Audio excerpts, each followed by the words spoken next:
Is it time? It is time for us to do what we have been doing, and that time is every day. We'll see what happens. We'll know in a very short period of time, but it looks like it could be something that will be not good. Believe me, not good. I am a dissident. Don't move. Move. I'm saying no. Why you hear Palantir, Palantir, Palantir, Palantir? It's not going to be stopped. Seriously, we need to release the F-scene list. Turns off. I am not a church boy. Turns off. They're full-on vampires. They hate our beef. They hate our beef. They hate our beef because our beef is beautiful and theirs is weak. Not good. Believe me, not good.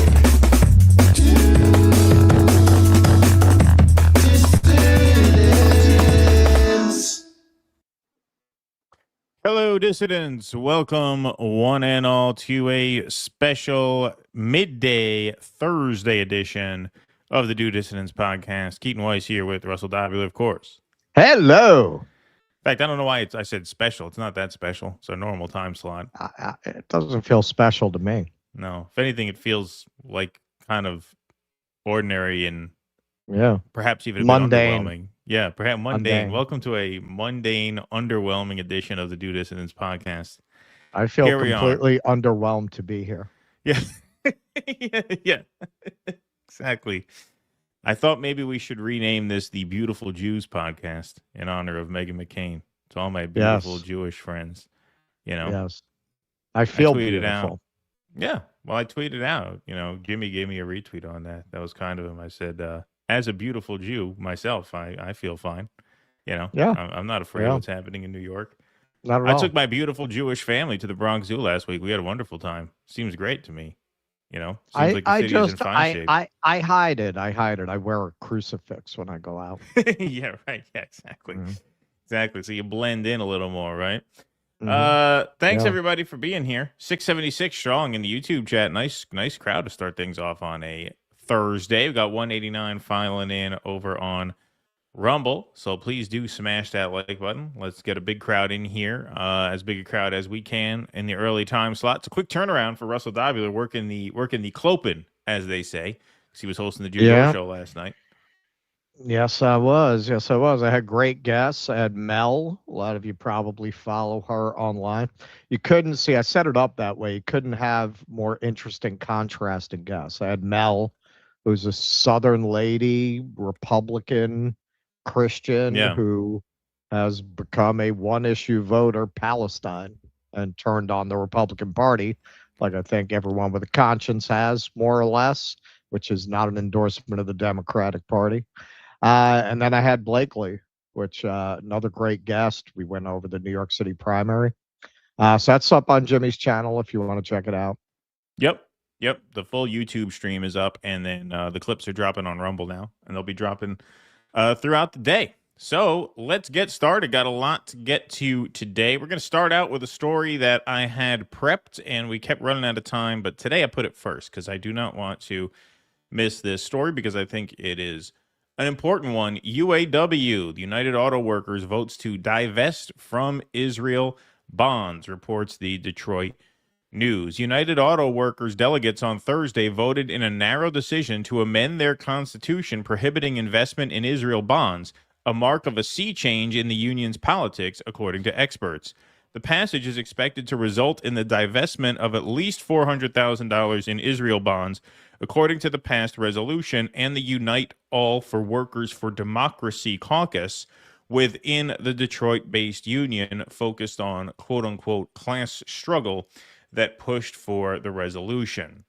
Israel Bonds is the common name for Development Corporation for Israel, which is the broker-dealer that underwrites and markets debt securities issued by the State of Israel in the United States. proceeds from the sales support Israel's government. That's what, who was it that your Hebrew teacher tried to get you to get into? Neil Sedaka? Neil Sedaka. Yeah. He sells Israeli savings bonds. Why do you like Elvis? Yeah. I don't just hope, but I know, said Olga Karunos, 33, a public defender in Brooklyn, New York, from Local 2325, who made a motion to call the amendment out of committee, that this is going to send a message to not just the billionaire class, but to politicians and any single person who is not afraid of standing up to genocide, to Netanyahu, to the United States government, and will put the UAW again on the map for standing for international solidarity. The amendment passed with almost 53% support, fairly close, 321 for and 287 against, according to the UAWD. In its reasoning for the prohibition, the resolution cites the ability of the billionaire class to profit from war that encourages militarism over investment for healthcare, housing, or education, the deaths in Gaza from Israel's genocide, Israeli organizations like Labor Federation Histadrut working to undermine global worker unity by furthering settler colonialism, apartheid, dispossession, and genocide, and, quote, an injury to Palestine is an injury to all. As a result, no UAW funds shall be invested in Israel bonds. Sorry, that was a repeat. Responding to a request for comment, Israel Bond spokesperson Nate Miller said in a statement without further explanation, numerous claims that have been reported in this article are false, without any further explanation. Interesting. You'd think you may want to substantiate that by saying which of those were false, but no. No, he just said, yeah, that's lies. What did they say that's not true? No further comment at this time. Very, very convincing. I can't imagine why they're losing the argument. Yeah.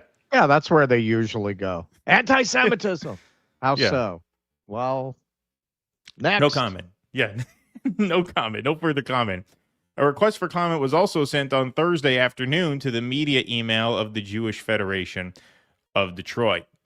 Similar demands were made by the UAW Arab Workers Caucus in the 1970s. Mike Davis, 44, of Fostoria, Ohio, on Wednesday called for a vote on a resolution that would have gone farther, including supporting workers who strike to interrupt weapons flows to Israel, set endorsement criteria for politicians, and cut ties with Histadrut. The motion, however, fell short of the votes required. Now, that would be a big one, because then you can get dock worker strikes and the kind of worker strikes that you see the dock workers engage in Genoa, Italy, throughout Europe. You may be able to get those going here if you had more solidarity here. Nonetheless, Davis, a UAWD member and 13-year UAW member, was glad to see the passage of the Israel Bonds resolution. It's been 3 years, and there's been no credible action by the executive board, he said. The thousands of dollars we lose is not worth the lives lost in Gaza. So, Labor for Palestine tweets out saluting to UAW for Democracy, Unite All Workers for Democracy, and the UAW Labor for Palestine caucus, who fought a grassroots rank-and-file campaign and won divestment from Israel bonds at the UAW Constitutional Convention. UAW members can join Unite All Workers for Democracy here, and they put the link to this website. So if you are a union member and you're interested in learning more about this organization, Unite All Workers for Democracy, that's the website. If you just type that in, what was the actual URL there? Unite All Workers for democracy.org. You can learn about them. Obviously, I can't tell you to join based off of this alone, but it could be something that's worth your time if you are an auto worker already, because they seem to have jump-started this initiative to divest from Israel bonds. And, of course, there are other initiatives that could not quite get the support that they needed yet, but maybe with a little more organizing, you can get a strike support system in place. So that labor can exert even more power over international politics. They also have this news publication called The Daily Struggle, where they've written about this and other efforts and other campaigns. And I think it's I thought that was about eating more fiber. yeah, exactly. Yeah. Well. Yeah, The Daily Struggle. That's right. The Daily Struggle. That could be for a lot of things. But yeah, so they have a little publication, a little online publication. There is a sort of caucus within UAW, Unite All Workers for Democracy, that focuses more on, I guess, international solidarity movements. And so, we wanted to highlight this, even though this story is about a week old at this point, because there is this question as to what you can do to get involved beyond Yep. voting, since a lot of people are down on that. I am not necessarily down on voting, provided there's someone worth voting for. We've made our position pretty clear on that. But also, most importantly, you have to go beyond tweeting and rage posting in chat threads and things like that. Not that we don't love you here in our chat thread, but I think a big results of the online space has been that as much as people feel as though they've been activated by the internet, they've actually been neutralized by the internet, because there is a forum called X where they can funnel all of that political energy and get into arguments with people all day online and think they've done something at the end of the day when you've actually done very little. It is heartening and productive to get involved in ways that you can, and this is one possible way. If you're not a UAW member, if you're not an auto worker, maybe you can check out this website. Spend some more time on sites like this rather than on X. Like, this is where, guys like Derek Bros, who talk about exercising some personal choice in your personal life, commit to certain things in your life that do a little bit, and don't get consumed with the defeatism that comes from viewing everything from 30,000 feet all the time. Because when you view everything from 30,000 feet all the time, it leads you to the conclusion that you're powerless to do anything. You can make little choices that do a little bit. And if you're an auto worker and you're interested in joining that sort of sub caucus within the UAW, that might be something that's good for you to do. If you're not, spend some time supporting these websites, just to build a movement out like that. This is where the action actually is. Union votes like this to divest from Israel bonds, union votes to fortify solidarity with striking workers.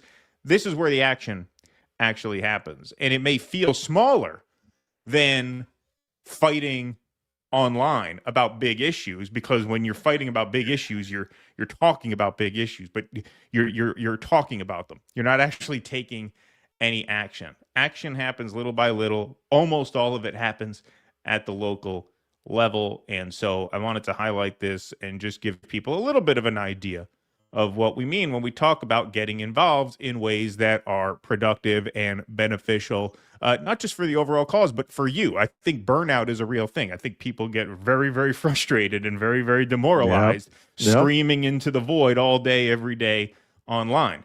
The phrase touch grass is a cliche at this point, but it's a cliche because it really is good for you. And it really is good to seek engagement and involvement outside of the online panopticon that we've all been kind of lured into. And so that would be my big takeaway from this. And of course, shout out to the UAW for doing the right thing, at least on that one vote. Now the challenge is get those votes for the next one, and then for the next one, and then for the next one. Yeah, this is a very precarious time. I covered this on Jimmy's yesterday, those horrific sentences in the Prairie Land trial. On the one hand, you have a fascist crackdown of speech on a scale that this country, I'm not going to say has never seen. During World War I, you had people getting prosecuted for speech against the war.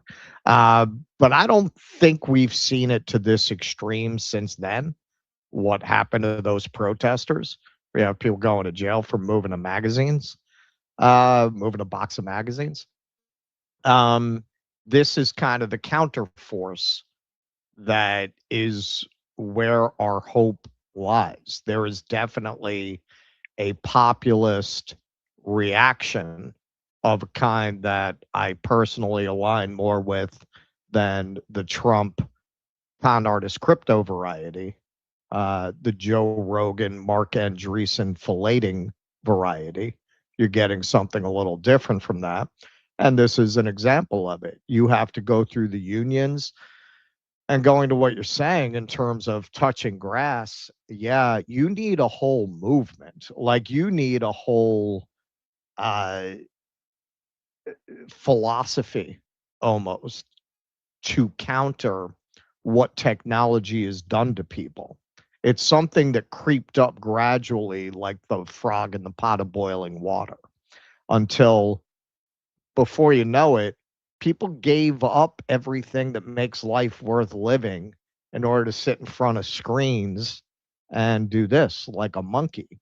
To really reverse that, you need a whole philosophical, political, spiritual movement for people to invest in. I think, we'll get into this more with the post primary fallout and reactions. Um, in terms of what you're saying about people getting frustrated, I think part of how they protect themselves is by shitting on everything because they don't want to get hurt, right? It's like the person who got hurt in a relationship, they don't want to date anymore. If you talk to real activists who have been activists forever, they're promiscuous in terms of how they strategize and who they align with. They don't really care. Republican, Democrat, Independent, Union, uh, Libertarian, they don't care. Eye is on the prize. This is what I'm trying to do. This, along with some of what you're seeing in electoral politics, these things are hopeful. These are things, if you're an activist, these are flames we want to fan, but it's not enough. To get real solidarity, yeah, you're going to have to get people out of their houses. You're going to have to get people back to meeting face to face. Yeah, and with each other. I mean, that's the thing, and this is the real benefit of it as I see it. This is the guaranteed benefit of it as I see it. I should say, is that you find community in people. Like when we spent the Right. day at the Uhuru Farmers Market and we went and surveyed the tornado damage. We were with a group of people all day who really loved each other and really cared about each other and really Yep. valued their Yep. time together Yep. with each other. Yep. And that is extremely important because there's community in that. And in that itself, just itself, there is a bond that transcends political outcomes, good or bad. In other words, there's a bond that transcends political victories. There's a bond that transcends political defeats. Finding community, finding people of like mind and of like heart and of like conviction is a win in and of itself. That alone is going to pull you through a lot. It's going to pull you through a lot. Even if you lose, it's going to pull you through a lot. There are things in life that you can seek that give you some fulfillment, and that fulfillment is fuel to persevere despite overwhelming odds, right? Right. Without Right. that, it's easy to burn out and it's easy to flame out. Because Right. without that, it's just you against the machine all day, every day, and the machine's going to wear you down and beat you down because that's what it does. That's what it's meant to do.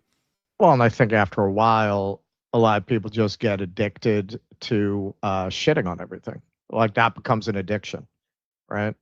Right. It becomes an identity. It becomes a pose, and it also becomes a point of ego to stay stuck in that. Yes, for sure. And so glad we could finally get to that story because we've been meaning to do it for the last couple of shows. So that's why we put it first today because we didn't want to miss it again. All right, let's take some super chats and some Rumble rants over here. Power Ranger says 30 to 70-year sentences handed out to protesters against ICE in Texas. One man who wasn't even at the protest got 30 years for hiding anti-ICE pamphlets when his wife got arrested. Yeah, Russ covered that last night. Otherwise, we'd have covered that today. We try not to double up when we host Jimmy's, but yes, we did have our eye on that. It's funny because that was the huge story on Twitter, and then that kind of got swallowed by the primaries. But of course, I mean, somebody super chatted us about that on the last show, and the thing I really worry about, and I made this clear as soon as we saw the NSPM7 come down, is infiltration. You can be a peaceful demonstrator at a peaceful protest, and what if there's some agent provocateur in the crowd that does something crazy, and you happen to be standing right near him, and they come at you, and then you resist them. Yep. Like it's a Yep. very, very scary situation, because now they're not quite using RICO laws, but it's a RICO type thing. Whereas if they can connect the dot to you, even if you're not directly implicated, you can be implicated in ways that they're going to crack down on in a very severe way. That's It's why extremely dangerous. it's a very unsettling thing. Yes, it's very upsetting, and it's very unsettling. And that's why I said over and over again, if you are organizing a peaceful protest and somebody new comes around who you never seen before and they start having big ideas, what if we do that? That is what you call Fed behavior in the space. You have to be very, very careful about that, because we've seen it in the Newburgh 4 case. We've seen it when the Democrats were in charge in that Michigan case about the governor kidnapping plot, which was almost certainly a setup. You saw it to an extent on January 6th, which Russ mentioned in his segment last night.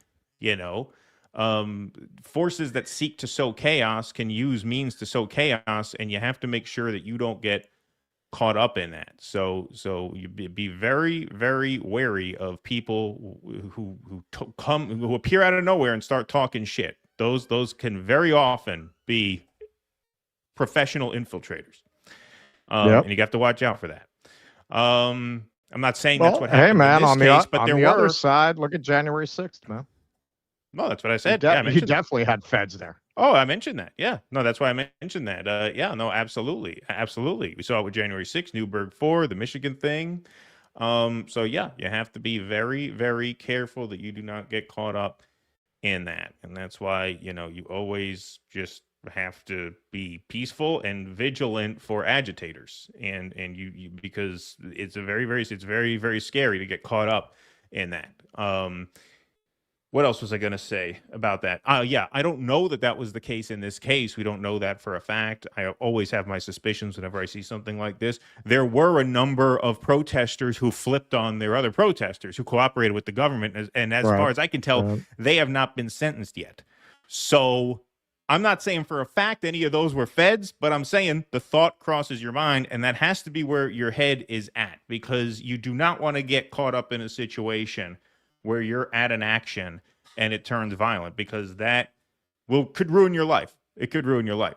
And that's all it's going to do is ruin your life. It's not going to make any kind of change. That's not the way to go. You don't want to be, this is not one battle after another. It's not a movie. It's real life. When news of that action broke, Brianna Joy Gray says this is very one battle after another coded. And it is. And what that movie got so right, in my opinion, is what angered so much of the left about it, which is that they very accurately portrayed the left as being too delusional and too full of itself and too grandiose in fantastical ambition to actually effectively organize in ways that do anything but get them persecuted. And so that's a takeaway from there. But it's a very, very scary and upsetting case, and we certainly would have covered that had Russ not done it last night. So watch his clip on it for sure. Okay, let's see. T-Bone. Sorry, my kid is sick. He's on his way to the doctor. That's why he's making noise. Great job filling for JD yesterday, Russ. Thank you. Thank you. Yes, it was a good show. Good job last night on Jimmy, Russ. It's amazing people that sit through kimchi interviews get hot and bothered over New York City politics. What happened with what? This must be an inside joke of some kind. There's something going on with kimchi. I don't know, man. I guess he did a segment about it because he's talking about it on Twitter. What? You mean the cabbage? The food? Yeah, I guess something about the health benefits or something. I don't know. Oh, interesting. All right. Yeah, I don't know. I always thought it was good for you. Is it good for you?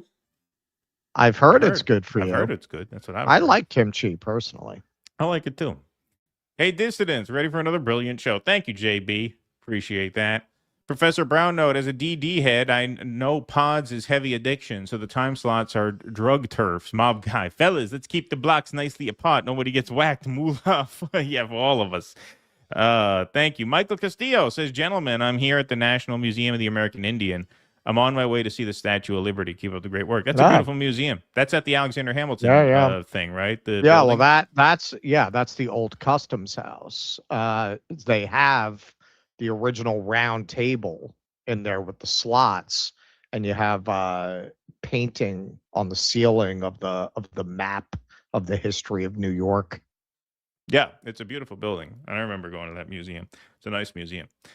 Great museum. So enjoy the day out there, Michael. All right, let's move on.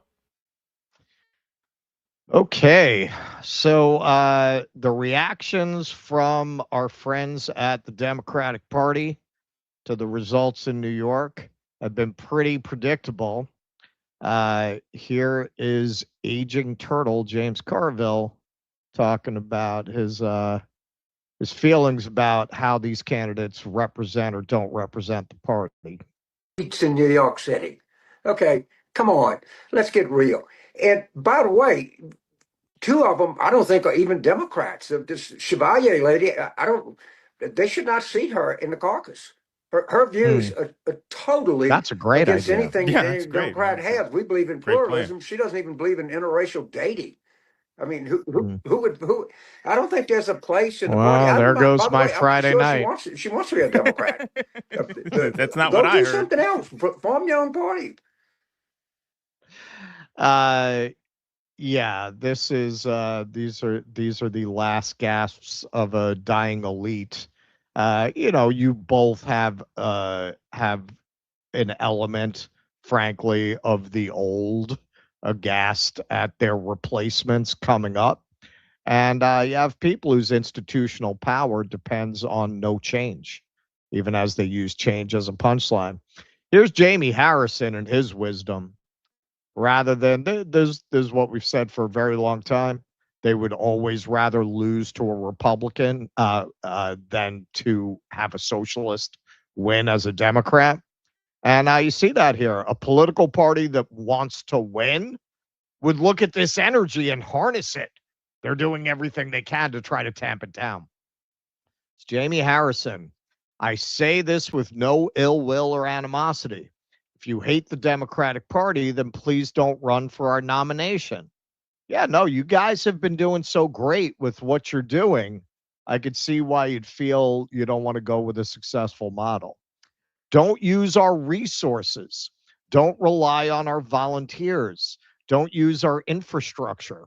Don't ask Democrats to invest their time, money, and energy in your campaign. Focus on building the party you actually support.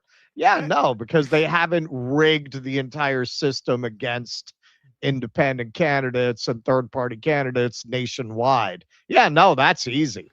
That's easy. Just build another party. If you could do that in this country, if we had a parliamentary system, that would have been done already in a more effective way than, frankly, as well-intentioned as many of them may be, the Green Party has done. Yeah, and the reason, and by definition, the fact that they won the primary means more registered members of your party support them than the worthless fucking losers that you've had representing them for all these years. Like, these are not open primaries where anybody could come in. New York has a notoriously fixed closed primary system where you got to register with the party months in advance. So the fact that these people won is proof that actually the majority of primary voters within your party prefers them, obviously. Sounds like a stupid point to make. It is a stupid point to make, but you're even dumber, Jamie Harrison, for suggesting that this was somehow a coup. No, this was a popular rebellion within your own party, to the point where now most people in the party in those districts prefer these candidates to yours. Well, not only that, their views much more closely align with Democrats nationwide. That's the other angle they'll take. This is New York City. I mean, the only thing I would say is maybe New York City voters are a little more independent and a little less inclined to just do what Rachel Maddow tells them to do. Maybe. I don't even know if that's true anymore post 2024 election that really broke the Libs, because the Libs had a pretty good stranglehold on the politics here too. Yeah. The views they are espousing reflect the views of Democrats, as did Bernie Sanders. The thing that really changed here is you broke the Libs. You broke them. You kept telling them that you knew what you were doing. And finally, Hillary wasn't enough. You were able to sell the Russian conspiracy to them. When it happened again, that broke them. That finally made them realize you have no idea what the fuck you're talking about, or you're lying. Now, we know you're lying. Some libs might not be there yet, but they lost faith in your narratives. They lost faith in this. They lost faith in these kinds of narratives. Yes. Political parties aren't perfect, but they're built by millions of people who knock doors. Oh, the populism of the Democratic Party. Make calls, organize meetings, and fight for the values they believe in. Well, isn't that what they just did? That's what they just did. That's what they just did. Well, what he means here is they're built celebrate that. Yeah.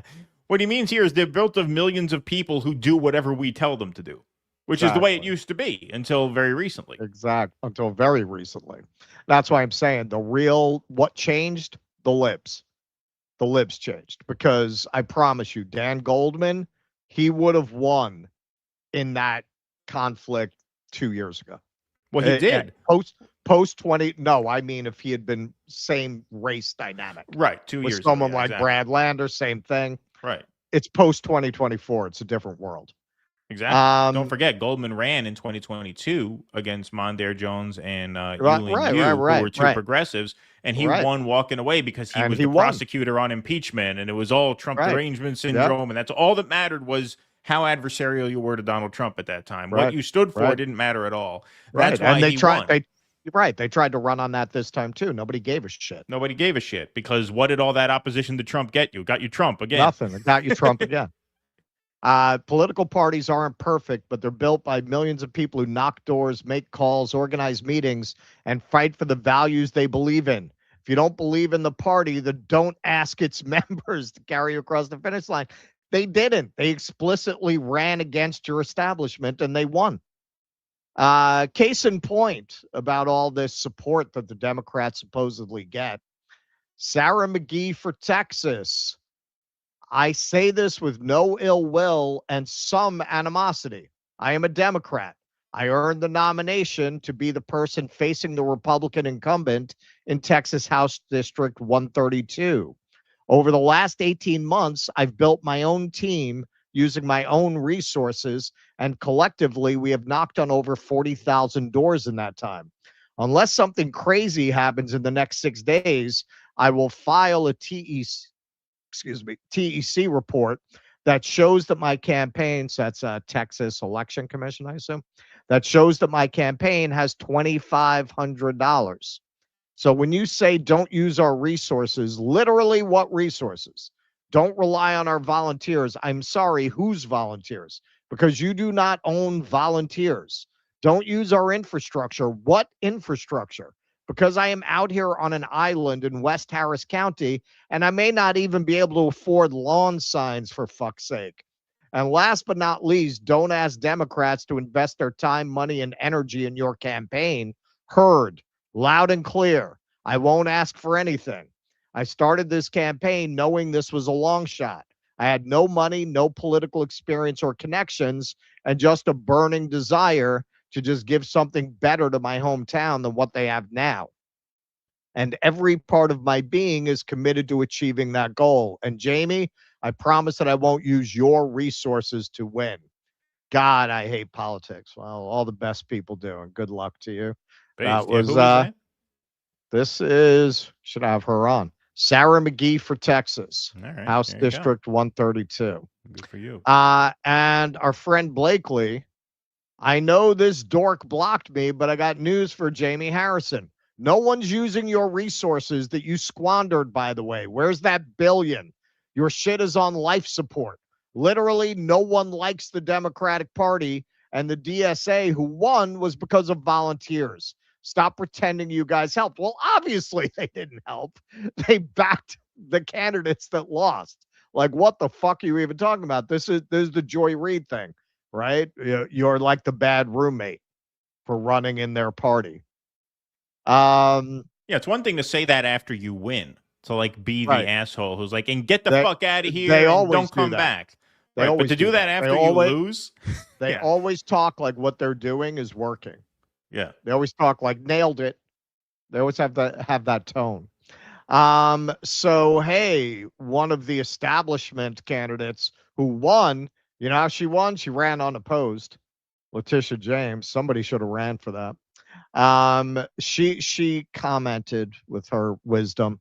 Brianna Joy Gray quote tweeted her response. Tickled pink that they're doing Bernie Bro redux about a bunch of black, Latino, Muslim female candidates. Well, that's never been an obstacle for these people. So this is what Tisha James said the next day. Some of the candidates that he has supported, meaning Mamdani, are individuals who do not understand the politics of New York City, the cultural differences from district to district, who have not been part of the history and the struggle of some of these districts and are relatively new to the body politics, James told CNN, pointing particularly to what she said was Mamdani's lack of understanding of race and class issues that run deep. Now, I got to say, I am finding this fascinating. As someone who wrote an article the week of October 7th about how this created huge cognitive dissonance for the identitarians to have to tell these kids they have to support Israel after years of teaching them post-colonial theory. There's another great example of that. The Democratic Party establishment is run on identity politics for so long.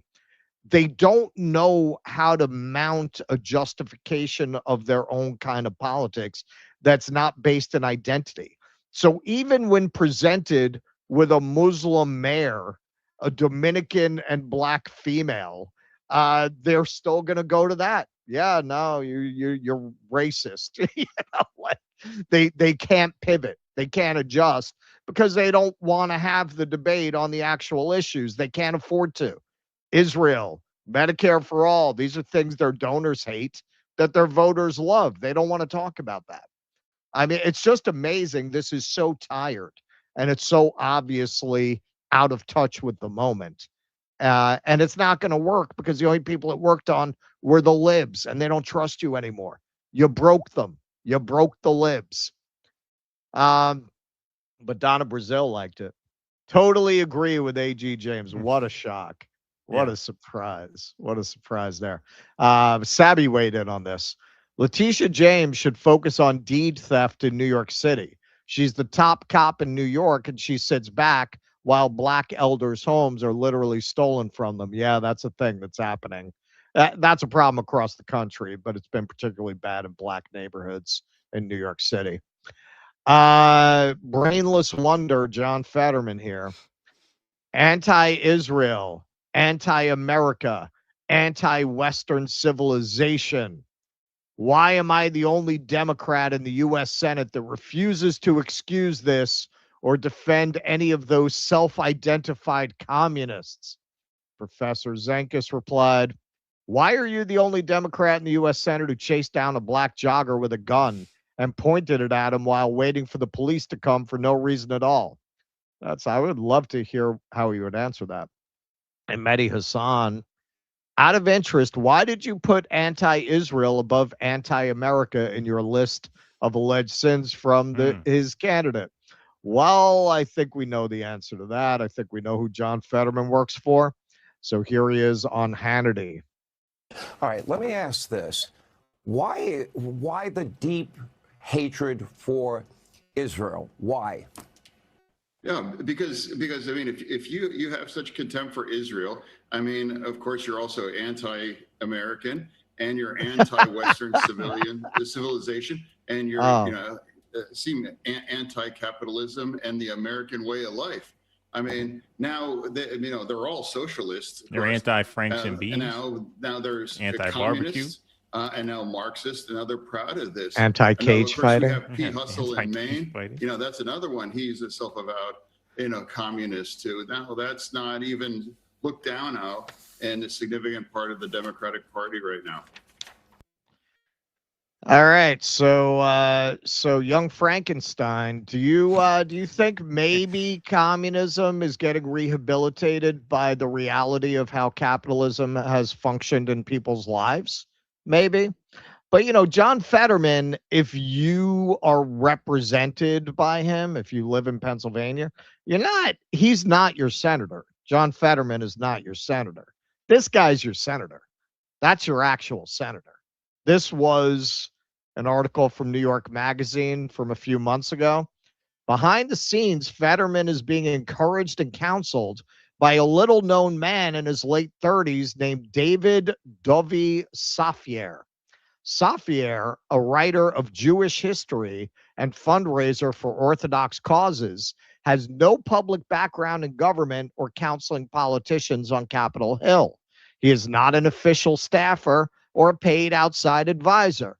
A few years ago, he just kind of appeared in the senator's orbit, one former Fetterman staffer remembers. And then suddenly, he seemed to be everywhere. So that's your senator. John Fetterman is not your senator. David Safier is your actual senator, and that's where these words come from. He got a brainless, literally brainless man who had just suffered a debilitating stroke, and he reprogrammed the neural pathways to create a foaming at the mouth Zionist. That's who you elected, this guy. And speaking of identity politics that they can't give up, Shabazz Stewart, the optics of a mostly white crowd chanting "You're next" to the likely first black speaker of the House aren't spectacular. Now, I wanted to include that. If you go to X, this video has a content warning. Why? Because Elon got the call to make this video look offensive and dangerous, even though by any objective standard, there's nothing offensive about this video. That's the whole thing. You're next. Why is there a content warning? Because Elon got up to some shit on that island. So when he gets a call, he does what they tell him to do. That's my theory. Gen X girl here. In 2024, when Israel lobby approved $150 million propaganda budget, Israeli news reported Israel will target black influencers to paint a narrative that Israel's struggle is the black struggle in an effort to undercut the apartheid and genocide charges against Israel. After anti-Israel leftists defeated the Israel lobby in 12 seats, liberal, not leftist, black influencers are claiming opposing Hakeem Jeffries' support of Israel is racist. A play right out of the Zionist playbook. Yeah, man. And here she includes another tweet. Longtime black man, here is the handle. Folks are not paying attention to how these folks feel about black politicians they can't control or that aren't submissive and subservient to them. Well, that's interesting. So you consider Hakeem Jeffries a guy who's not under anybody's control? Hakeem Jeffries, somebody who's taken $1.5 million from AIPAC? That's what you would consider a black man acting independently of anybody's control that's not being understood by these nominees. Again, Professor Zenkis, Hakeem Jeffries proudly supports a genocide that has resulted in the brutal deaths of at least 20,000 Palestinian children. And Stewie over here wants to make it about race. So here's what I'm saying. This is a moment that I and many people have long waited for. The moment when the contradictions inherent in identity politics collapse under their own weight. How do you defend Israel from an identitarian perspective? You can't do it. You can't hide behind black identity politics and supporting black people while at the same time supporting a genocide against brown people. You can't do it. It doesn't work. It falls apart under its own weight. I don't know who the Hasbaras who are paying for this shit think that's going to appeal to, but I don't know who's left that language makes any sense to. And Margaret Kimberly, speaking of the overall question, which we'll get into a little bit on the Zionist side of this with Batya Unger Sargon, that these candidates won their largest majorities with white voters. Black voters are risk averse and back the establishment even when they don't deliver. This dynamic must end. We shouldn't be the last ones on a sinking ship. we should be demanding black officials who really represent us. A black crowd chanting "You're next" would be awesome. And yeah, I mean, we're not members of that community. Um, there's been a lot of conversation about that. You know, Cuomo did better in Harlem than he did in Brooklyn. What is that about? Um, I think when you're afraid of what the other side is going to do to you, you're less inclined to take a chance politically. And, that seems to be the general take on why that is. Yeah, and if I could just interject one thing Yeah, here. go ahead. The first step is the hardest of all, because part of that anxiety about taking a chance on an unknown is because that unknown hasn't proven that they're serious yet. They haven't proven that they have the clout necessary to actually be the bulwark against the kind of politics that have now come to dominate Washington, D.C. in Trump's second term. Upstart candidates haven't proven that they're big enough yet. I had a conversation when I was in high school, I think it was in like in 8th grade. My bus driver is a black guy who I got to know. I tutored his kid in school, and actually we worked together doing tours later in life. We kind of reunited. It was fun. He was a great guy. He was a friend of mine. And he said he supported Hillary for Senate. And I just said, why? I was in 8th grade. She was running. And I was curious as to why. And he just had a very simple answer. He says, she has the most pull. Right. She has the most pull, meaning she's Right. big enough. She's big enough to be the thing in the way of the white hoods. Exactly. You know what I mean? Exactly. And if you haven't proven that you're big enough, you got to prove now, how do you prove you're big enough? You have to win, right? Right. Bernie didn't prove he was serious enough. Why? Because he couldn't win, right? How do you prove you're serious? By winning. It's a catch-22. What you need is someone who can bust through that. You need a star to bust through that. And in Zoran Mamdani, they have finally found a star. Bernie had a certain anti-charisma to him, but he was not a star. AOC was saying things we liked at the time, but she was not a star. She was not she's not a magnetic speaker. You need a star who can win. And now all of a sudden you have that clout that you were missing all those years. So now things can start changing. And as we'll see, like, it's not like these candidates won white voters 70-30 and they lost black voters by the same margin. No, like Daria Liza up here in Harlem, it's like a 2% difference. So, she came very close to getting a majority of the black vote, which frankly is not usually the case in these kinds of contests, which goes to your point that Mamdani was able to break through. And hey, look, if you're a white college educated voter, yeah, man, you can feel more confident that if it goes sideways, you're not going to be the victim of it. And in terms of the radicalism here, just to point out, Brad Lander is one of these candidates, and he's supporting Hakeem Jeffries for speaker, which is no surprise.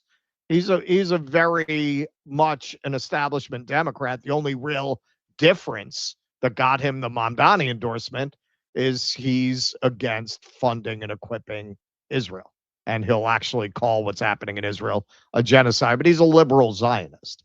He's the most conventional of these candidates, which is something that all the people with their hair on fire want to ignore, that this was a Jewish guy beating a Jewish guy in one of these districts. And then, of course, you always see this when Democrats don't like the result of an election. They always start questioning whether there should be elections, trying to find ways around elections. This is the party that gave you superdelegates, remember. Dominic Pino, how many more years do normal people have to look at primary election results in both parties with abject horror before we abolish the primary system and let parties pick their candidates, as is common in every other democracy? Oh, you mean systems like where they have a parliament where we could actually form our own party away from the Democrats? Because that's what would come with that. You'd be able to form parties and alternatives to this party. You wouldn't be trapped in this party in this way. And as somebody points out, last time your party got to pick a candidate, it didn't work out. And you can say the same for Hillary, too. With Kamala, it was more blatant because of the Biden melting brain situation. But as Donna Brazile, we covered this the other night, revealed famously, yeah, they picked Hillary 2 years before anybody voted. And then there's a saying very frequently quoted in our space, scratch a liberal and a fascist bleeds. Av Mikal, as a lifelong Democrat, if my choices are DSA or MAGA, I can tell you for certain I'm not choosing DSA. Oh, you don't say. Look, we've been saying this since October 7th. It's inevitable the Zionists are going to become Republicans. In the end, they care more about Israel than they care about anything else. Yep, 100%. Nathan Robinson, once again, liberals will side with fascists over socialists. Yeah, case in point, Donnie Douche. Here's Donnie Douche's take. I've lived here my whole life. I grew up in Queens, and I've lived in the city since college. And I woke up this morning to a very different New York City. Welcome to the United Socialist Republic of New York City. Man. It's the pizza reprehensible. Tastes the same to The me. candidates that won last night are socialists. There was a major thread of anti-Israel underneath these candidates, even though one of them is Jewish. As a former Democrat, it's heartbreaking. Just to review some of these candidates, Chevalier. This is her background. She showed up at a pro-Palestinian, pro-Hamas rally the day after October 7th. I don't need to say much more than that. She has said that.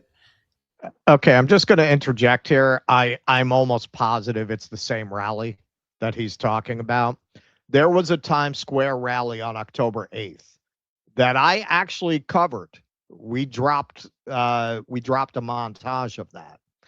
The most sick shit coming from Israelis and Zionist counter protesters at that rally you can imagine. I might dig this up because it seems like this is a talking point they're going to keep hitting. I've got footage of Israelis yelling about how Palestine doesn't exist. I have American Jews gleefully telling people how they're going to get blown up. That's what was going on at that rally. And look, I would tell you, man, if you had equivalent things coming from the other side, you didn't.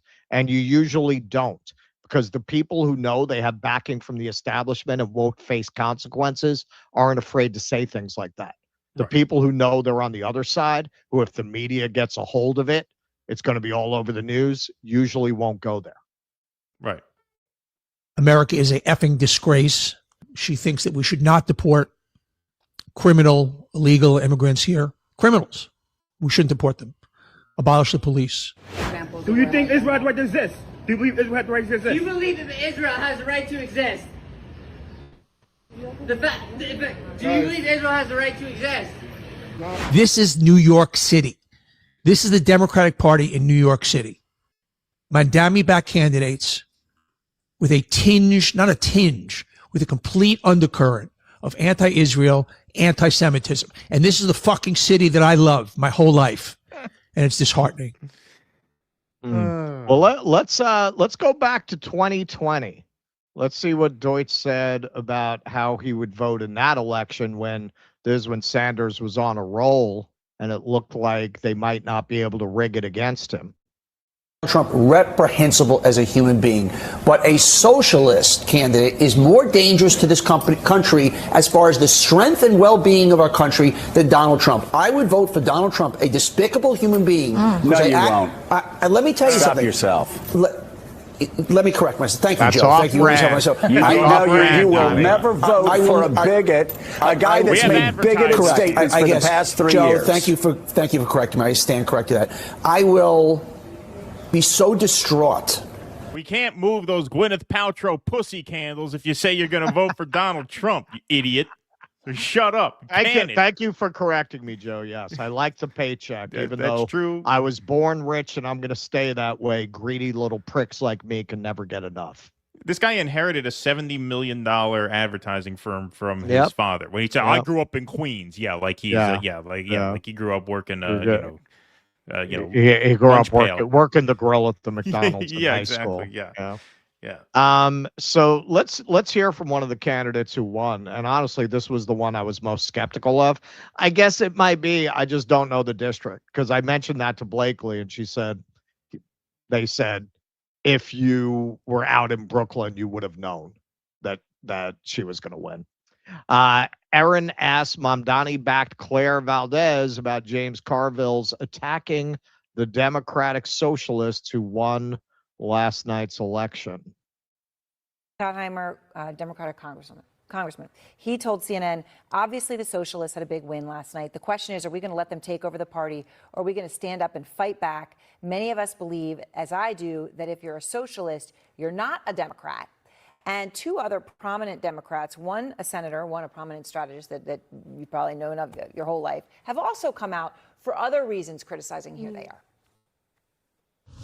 The dirtbag left is having their moment. And understand, these people do not like Democrats. Not only are they not Democrats, they wish Democrats poorly. Okay, there's a lot in there. Let's just start with James Carville. Do you wish, not only are you not a Democrat, you wish Democrats poorly, is what he's saying. Is that true? What I wish is for working class people to have the dignity, the wages, the protections that they deserve. And if the Democratic Party is willing to stand for Medicare for all, is willing to fight for abolishing ICE and bringing them, the billions, trillions of dollars we spend on forever wars back into our communities, then that's the Democratic Party I want to be part of. That's what we're fighting for in these races. And I think we saw over the last, several weeks, months, as progressives around the country are winning, and last night, that this is what the working class and the Democratic electorate is also hungry for. Yeah. And I'm going to close out with a couple of observations from Glenn. A lot of people have made the point that most of these progressives so far, while they might be speaking out against Israel, support the war in Ukraine. Not necessarily. So it's from Glenn. It's promising that one of the left-wing insurgents who won last night, Daria Liza Avia Xavier, that's my district, has explicitly opposed U.S. funding of NATO's war in Ukraine, while another, Claire Valdez, implied it. It's not why they won, but left-wing dissent on Ukraine is long overdue. And here's a very insightful post summing up what happened. Donald Trump in 2016 questioned every piety and broke every rule. He questioned NATO's worth and even mocked John McCain's POW status, leading the political and media class to repeatedly pronounce his candidacy dead. But he won because they never grasped how much people hate their elite class and therefore also hate their pieties and rules. That anti-establishment hatred isn't the exclusive property of Trump. In fact, Trump has utterly squandered it. There's basically no economic populism or foreign policy heterodoxy in Trump's second term, which has created a huge opening for the left to seize that mantle. I get that if you're ensconced in DC think tank conferences or Morning Joe studios, it's gospel that Claire Valdez's views on unions and healthcare in Israel are politically fatal nationwide. They're not, no more than Trump's transgressions were.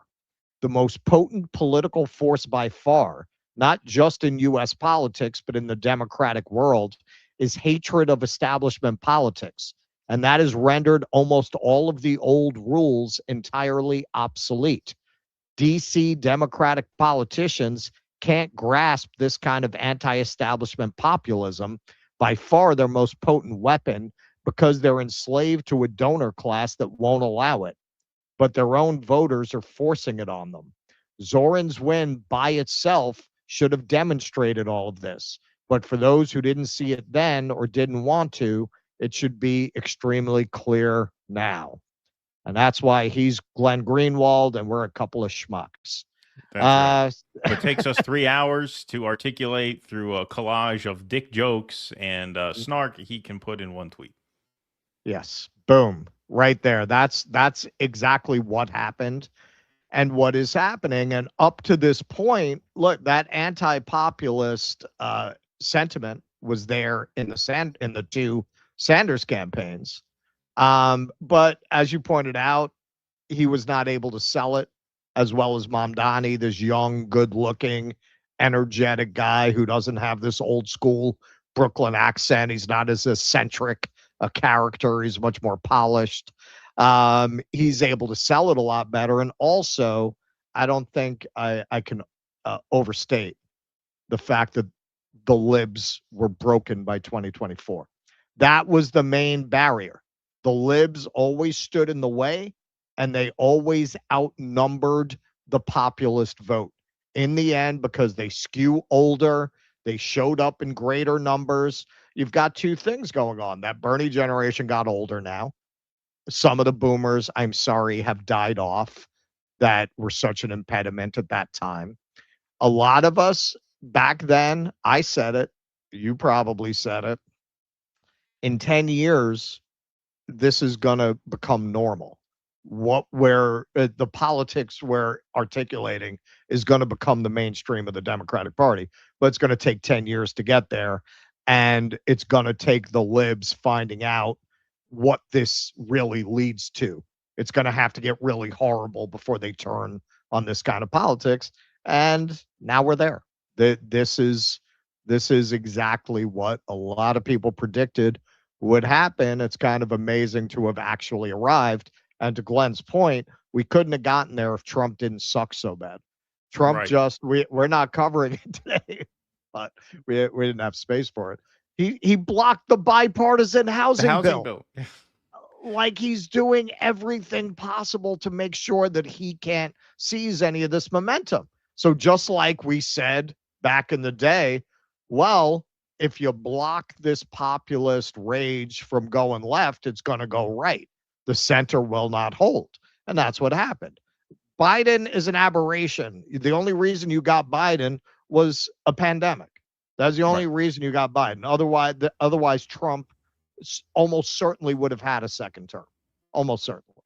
That populist rage didn't go anywhere during those years. It only intensified. And once again, the Democrats didn't offer a left outlet for that rage. So once again, it went to the avatar of it on the right, Donald Trump. Doesn't mean this country is right-wing or inherently right-wing, but you cannot keep giving them ghouls like Hakeem Jeffries. You have got to capture that energy, which it looks like they're finally doing. And it's not surprising, given the way Trump has performed, that now, yes, there's a big opportunity to make left arguments, because now people have gotten the worst possible taste of the alternative you could give them. There will never be a better time than now to push a left vision of populist politics.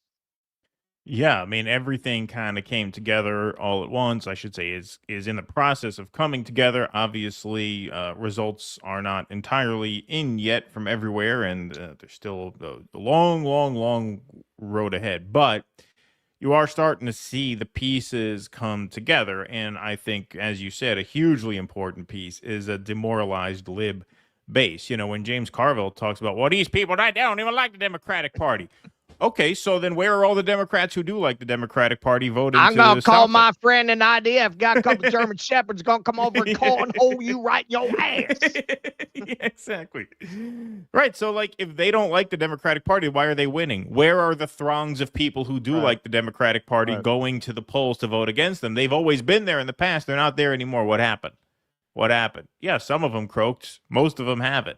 They are demoralized. They know that they've been sold a load of shit. Yep. Enough of them, not necessarily to entirely break ranks and vote for someone like a DAC, but enough to stay home, enough to not bother. Right? That's it. That's a huge thing, is you don't have this army of just obedient lemmings the way you always had. If you're these Carvilles and the Donna Brazils, that whole class always had throngs of mindless morons under their thumb. We've talked about that endlessly on this show for the last several years. That's one part of it. The other part of it, when Glenn Greenwald talks about how, you know, a lot of these positions that are deemed fatal flaws in anyone's candidacy are actually not fatal flaws, right? Anti-militarism, right? Medicare for all, stronger unions, higher wages.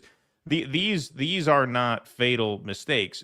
What are fatal mistakes are when candidates with those positions get sidetracked and baited into culture war provocations. And that's a major difference this time. They're not getting distracted with any of that shit. You don't hear any of these people go out there talking about 12-year-olds on puberty blockers and hormone therapy, or even Mamdani. You know, he had that one clip go viral because the DSA freaks were talking about how they're going to, you know, make New York a resort town for trans youth. We're going to put them up in hotels, right? Notice that was the beginning and the end of what you've heard from that. You haven't heard anything about that. You've not seen any movement on that. There has been much more discipline from these candidates on the left, on the populist side, on the socialist side, in terms of not going down those roads. In other words, staying hyper-focused on the issues that look do at that make them clip popular. with Valdez. Valdez Right. kept it right on Right. Medicaid for all. Exactly. Not spending money on these wars. Right, exactly. So a lot Who has do you come think's together. against that? Right. The opposition has weakened and has disengaged, but also I think these insurgent candidates themselves have become much more disciplined and on message. And I think they've learned from the disaster of the peak woke era that is just poison for your movement. That empowers Finally a backlash against everything that you stand for, and you can't win that fight if you engage on that turf. And so they're sticking to what works. And obviously, cheaper healthcare, more affordable housing, stronger unions, and anti-war politics. Obviously, those work. You really can't lose as long as you stick to that relentlessly. And you notice they're not getting sidetracked into the defund the police stuff either. You know, that was something that I know Blakely talked to you about on the Jimmy Dore show last night. And I always thought, you know, my position on that slogan was always kind of nuanced, because I've always said I don't advise politicians run on that. I was not necessarily for tone policing the activists who came up with that. Like, if they're out there marching and that slogan grows out of a protest movement, I'm not for muzzling them. At the same time, I do not think it's advisable for candidates to embrace that. And notice these candidates have not embraced any of that. So they've gotten better in terms of their message discipline, and their opponents have become completely demoralized, and that is a recipe for what you saw this week. Demoralized, unhinged, and the only ones left who are talking identity politics, which is kind of perfect if you want to actually win elections. They're the ones going to woke language. Right. Exactly. All right. We'll take some more chats and some more rants here. Me Shoot Skeet, thanks for the super sticker. Appreciate that very much. Do you need to load any stuff in? Or are we going right into yours? Oh, yeah, I do. Sasser, y'all can never be mundane. Sending love from San Antonio, Texas. Thank you. San Antonio, that's a city I never made it to. We're both very vanilla. Yeah, both very vanilla.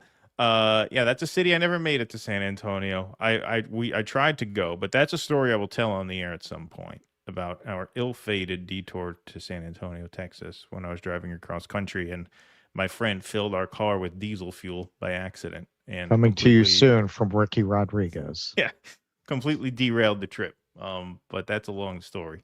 But that's why I never made it to San Antonio. Bronx Comrade, DD, hardest working podcasters, honest opinions, not here to make you feel good. Not an echo chamber. If it gets too hot in the kitchen, get out. There you go. Thanks, Bronx Comrade. Appreciate that. We're up to 1955 on YouTube, 654 likes. Let's smash that like button. We are almost at 666, and we're almost at 1999. Let's smash that like button a little harder. I think I'm going to put in the weeks leading up to the Rush concert, I'm going to put in a 2112 drop. Oh, yeah, there we go. I like that idea. When is that Rush concert anyway? August 1st. Nice. Mark Pugliese, a cross-section of my Facebook heckler. Listen up, everybody. The great one is speaking. Me. Thanks, douchebag. Thank you, Mark Pugliese. Appreciate that. Heavy Snack. Thanks for the $20. Appreciate that. Rogan peddles 100% grade A USDA-approved goy slop.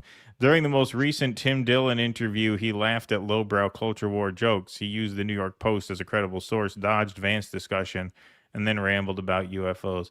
Yeah, I didn't see it. I really don't watch anymore. Even if it is a guest that I like, I will tend to just watch the highlights. But what did I say? Oh, did you guys see the thing about the goy slop where the ADL is now saying that goy slop is a slur and people can't use it? I saw that, yeah.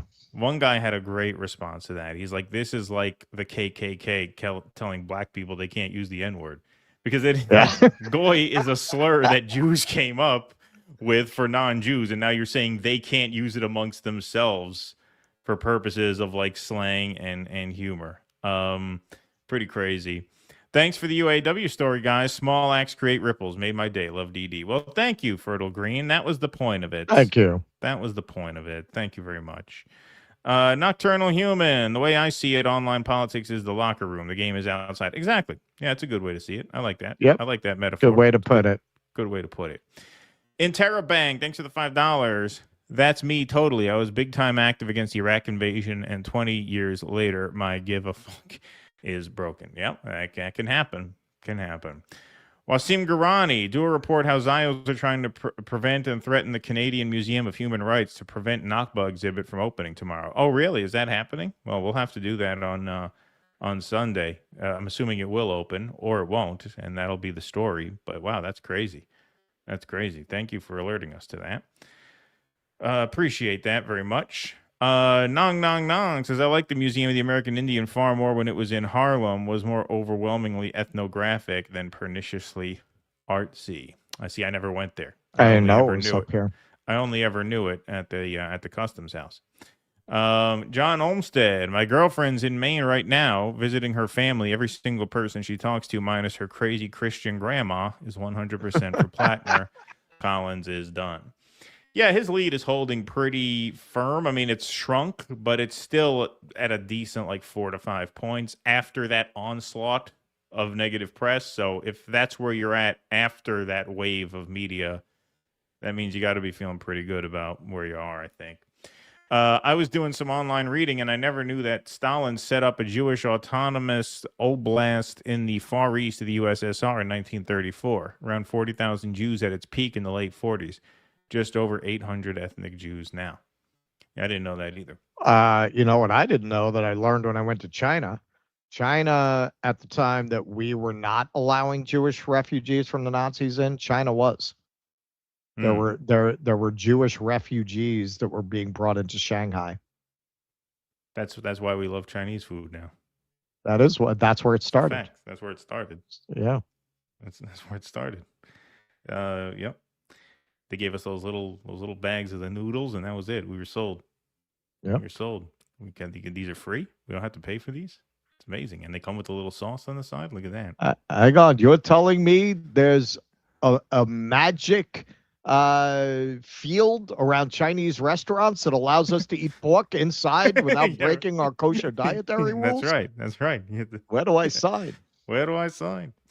DoDissidents.com/Patreon, Substack, or Locals if you'd like to sign up. Our movie night is going to be Tuesday night, next Tuesday. We are working with our friends at Right Brain TV to pick a film, but that'll be movie nights is next Tuesday night. So that is one of many perks that you get. You also get call-in access to all of our post-show Q&As, post-game episodes and Q&As, movie nights, and, of course, your name up in lights here on the show scroll. So please do sign up if you can. It's $5 a month. It helps us tremendously keep the show afloat. Thanks very much for your support, everybody.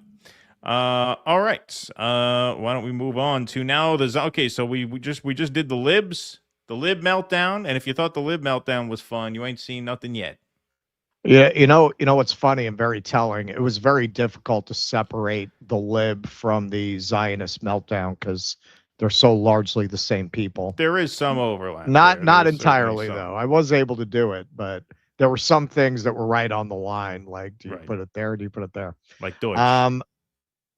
All right. So Joseph Goebbels cosplaying birthday party clown, Stephen Miller, had this to say.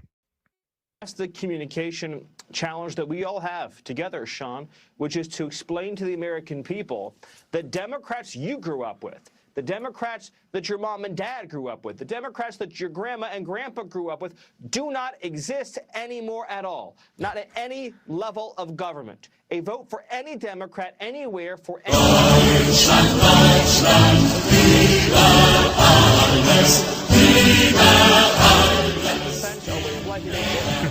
Just tonight, Sean, I saw a Democrat member of Congress online defending the Antifa terrorists in Texas who were just jailed for shooting an ICE officer.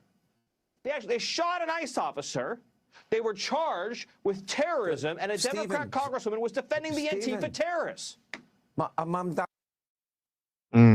Yeah. We had someone who was moving magazines, and they're standing up for the people moving magazines who got insane 30-year prison sentences. It's terrible. I love how these guys act like they were perfectly conciliatory towards the Democratic Party until this week. Like, oh, now the Democrats have jumped the shark. Now yeah, they've gone too far. Like they weren't calling them anti-American radicals every day for the last 20 years. Yeah. Right. Yeah. And then he went on a little bit. Yeah. I mean, I gotta say, that part. So, hey, praying mantis, Lizzie Savitsky, of course, girl's got to make her money. So she dropped this. Oh, I'm honestly, in a weird way, relieved by these election results from last night. Let me tell you what I mean.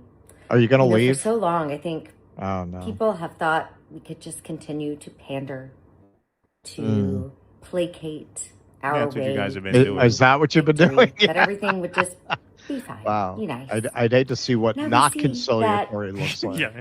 This whole time, the wheels have been spinning their way right into a pro-jihad, socialist, Jew-hating society. And that's what I'm going home to. Going home to a city where the victory party for a primary in New York City chants Free Palestine, joined by our New York City mayor, who then gives a celebratory speech, and everyone just acts like it's normal to be chanting genocidal things about Jewish people in New York City. Or anti-genocidal things about Palestinian outside people. of Israel. Yeah. It is time for gloves off. Look at how many billions of dollars our Jewish legacy organizations have wasted fighting anti-Semitism. Look where it's gotten us. Look at New York City. Look at what we have just elected in the Democratic primary. Look at these politicians who are just too scared to take a stand. Did it serve them? No.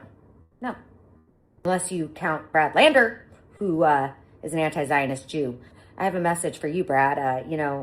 He's not actually. He's not an anti-Zionist Jew. Auschwitz. Anyway, anyone who has been asleep. All right, so they give this to like Jews like me and Keaton. Capos went down too. They'll gas you too. Jews were also gassed at Auschwitz. Anyway, anyone who has been asleep until now, I hope you're awake, because it's war and we need to start fighting dirty. My ancestors in situations like this would just mate with Mamdani and then bite his head off. Now that's against the law for some reason. Yeah, exactly. So this is her idea of they weren't fighting dirty until now. This is what was going on in the race against DAC. We're going to adopt that so we don't have to say that whole thing every time. On Friday, United Democracy Project, AIPAC Super PAC, disclosed that it had poured $650,000 last month into Bold America, a super PAC that has spent at least $2.8 million, $600,000 in May and $2.2 million in June to oppose Avia Chevalier and support Espiat. So they weren't playing dirty before. Well, how about this? This is from Professor Zenkis. Adriano Espiat tried to get Daria Liza Avia Chevalier removed from the ballot before the election, despite the fact that she turned in 5 times the number of signatures required. He lost to her anyway. Democrats do this all the time, resorting to dirty tricks to prevent leftists from running against establishment picks. Yes, we have all experienced it. That is very typical Democrat dirty tactics. They did that to Jill Stein in the last election, trying to get her off ballots from different states. So, yeah, no, they were already playing dirty. So the only thing I can imagine, you know what? We better get the Justice Department, since they're so prosecution happy these days for anything that sounds like radicalism or threats of terrorism. That sounds like a threat of terrorism, because what could you do within the bounds of the law that you haven't been doing already, right? What do you mean by fight dirty? Well, yeah, I mean, as long as we're on that, before we come on, I was going to say, like, imagine if Cuomo won the primary and one of Mamdani's supporters came up with a video that said, well, this is war now, we have to start playing dirty. They'd get a visit from the feds. They'd get a knock on the door from the feds. Exactly. 100% they would. Or, I mean, in the case of the praying mantis there, she went to Spike Lee's house and put an Israeli flag in his mailbox. That's a federal crime. Yeah. But, can you imagine if a pro-Palestine activist did that the other way? If they went to Fat Randy's house and stuffed a Palestinian flag in his mailbox? Yeah. That's what we got to call it. Zorak. That's what it was. The Space Ghost praying mantis. That's Lizzie Savetsky there. Zorak. I forgot his name. I had to look it up. Okay, so alleged Mossad agent Dana Bash on CNN asked one of Mamdani's strategists why they're singling out AIPAC. I think any Democrat who supports Israel should be primaried and defeated. Yes. It's an easy answer. No, I don't believe that. I believe that any Democrat who is, I think that the Democrats who are most closely aligning with AIPAC pose an electoral risk to the party. But why? And Why also are not AIPAC serving and not other? Why AIPAC and not other dark money organizations of various I feel the same subjects and others? So that's the question about Israel. I think the same thing can be true about many sectors, whether it be private equity or crypto.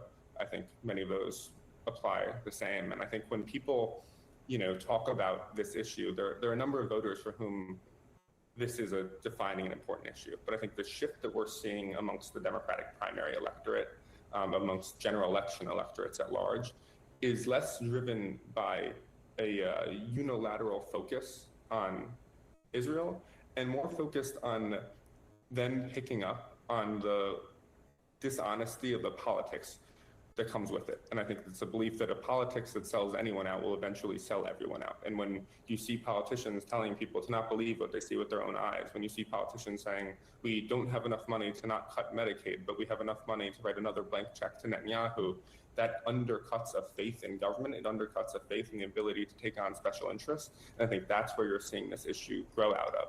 And I think a lot of the politicians who then try to conflate the issue of criticisms of AIPAC or criticisms of Israel with anti-Semitism do a disservice to the ability to stand up to anti-Semitism, which is very real, which is on the rise, and undercut the ability to engage in that. Yeah, and I think that there are legitimate criticisms of everything and all of the above. Yeah, not just none that I ever give any credence to under any circumstances.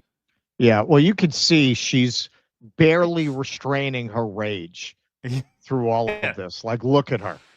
Yeah. She is itching to explode in this interview. She is furious. You can see her through the whole thing. She's looking for an opening. Because in her mind, understand, with these kinds of brainwashed from birth Zionists, it's not even, they wouldn't even consider the idea that this isn't about anti-Semitism. Right. That's her whole framing.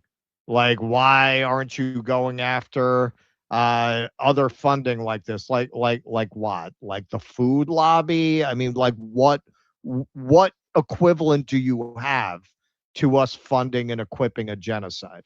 Which, of course, she would deny that there is a genocide. Right. Of criticisms of AIPAC or criticisms of Israel with anti-Semitism do a disservice to the ability to stand up to anti-Semitism, which is very real, which is on the rise, and undercut the ability to engage in that. Yeah, and I think that there are legitimate criticisms of everything and all of the above, but at the as long as you don't express them. There is a lot of conflating. Yeah, as long as you keep them to yourself. As long as you keep them to yourself. They're all like that, the ones who want to present themselves as reasonable.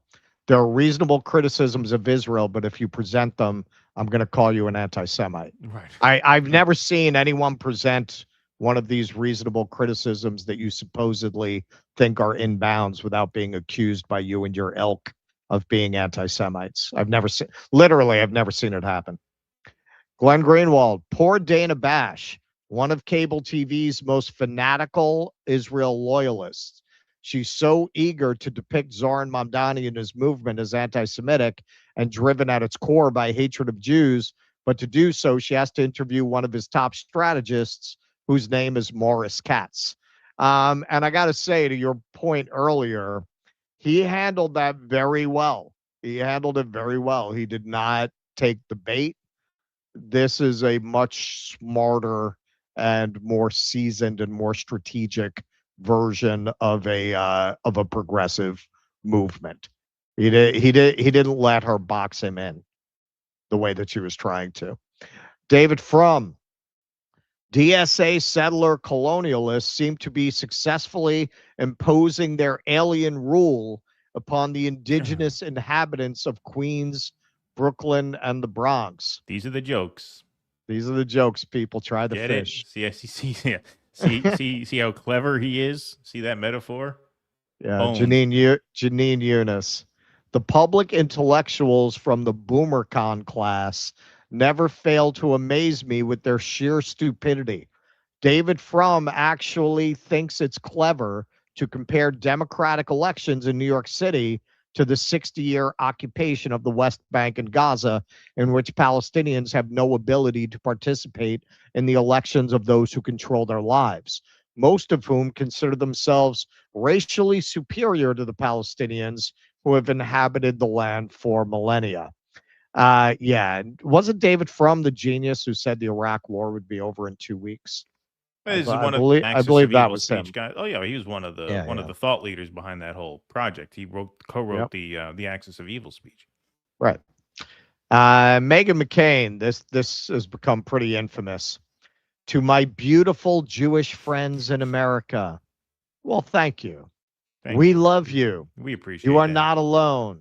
Yeah. How does it feel to be one of the beautiful people? We are just as freaked out as you are and see with clear eyes exactly what is happening.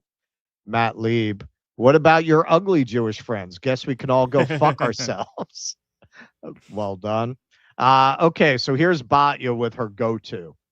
It's rich white kids. Those are the only people who want health care and want to stop genocide. It's only rich white kids who care about poor Palestinians. Daria Liza Chevalier lost the Bronx part of the district by 30 points. She also lost predominantly black and Hispanic areas, and she lost, she's not mentioning that Harlem was part of this election. A huge part. And she lost. Yeah, and she most lost. of his district is Upper Manhattan. Well, most of it is where I live. Yeah. Most of this district is literally my neighborhood. And she lost lower income areas by 10 points. She won with young voters and higher income voters and won majority college educated areas by 20 points. Okay, so again, if you look at majority black, there's a 2.2% difference between Espia and Daria Liza. Now, in the last segment, we talked about this. Yeah, voters who have the most to lose tend to be the most cautious about how they vote. Doesn't mean they like these dirtbags that are presented to them by the Democratic Party, but they're so terrified of what the other side might do to them that very often they're frightened into just voting for the establishment because they're afraid that the challengers can't win. Doesn't mean they don't like what they stand for, and it doesn't mean they don't dislike the establishment candidate. Are you fucking telling me people in Harlem like Andrew Cuomo? Really? Right. I've lived here for 20 years, man. There's no fucking way people here legitimately like Andrew Cuomo. No way. Andrew Cuomo won. One of the only demographics he won when he ran for mayor was among those in subsidized housing project units. Now, why is that? It's because Donald Trump was threatening to defund the city if Mamdani won. Right. That's why they voted for Andrew Cuomo, because they didn't want their housing funds to run out. That's why. And then Mamdani wins, and he flatters Trump, so that doesn't happen. And then he gets shit from the fucking, online loser caucus here. Oh, how dare you do that, right? So, but the point is, yeah, that dynamic is widespread. And also, if you guys lament the fact, first of all, where was the turnout among the poor black and brown people who favored Espaillat over DAC? It wasn't there. Why? We talked about in the last segment. They've been let down by the party leaders that a lot of them just checked out. Also, you want to gentrify the city so only disaffected PMCs can afford to live there? Well, guess what? Your electorate's going to be dominated by disaffected PMCs, and they're going to vote for these DSA people because that's how they identify. So you know what? You bought it. You own it. Well, exactly. I mean, you got this with Cuomo and with Adams. These people talk like what they've done has worked. Right. Like you haven't had the opportunity to exercise your neoliberal trickle down real estate developer first theory of politics for 30 freaking years. How did that end up? People can't afford to live here anymore. It ended up with average rents over $4,000. That's how that ended up. Now, Stephen Miller completely contradicts her. Half of all college graduates in NYC are immigrants or from immigrant households. So when observers say college grads in NYC are embracing communism, this is not a homegrown phenomenon. Get it?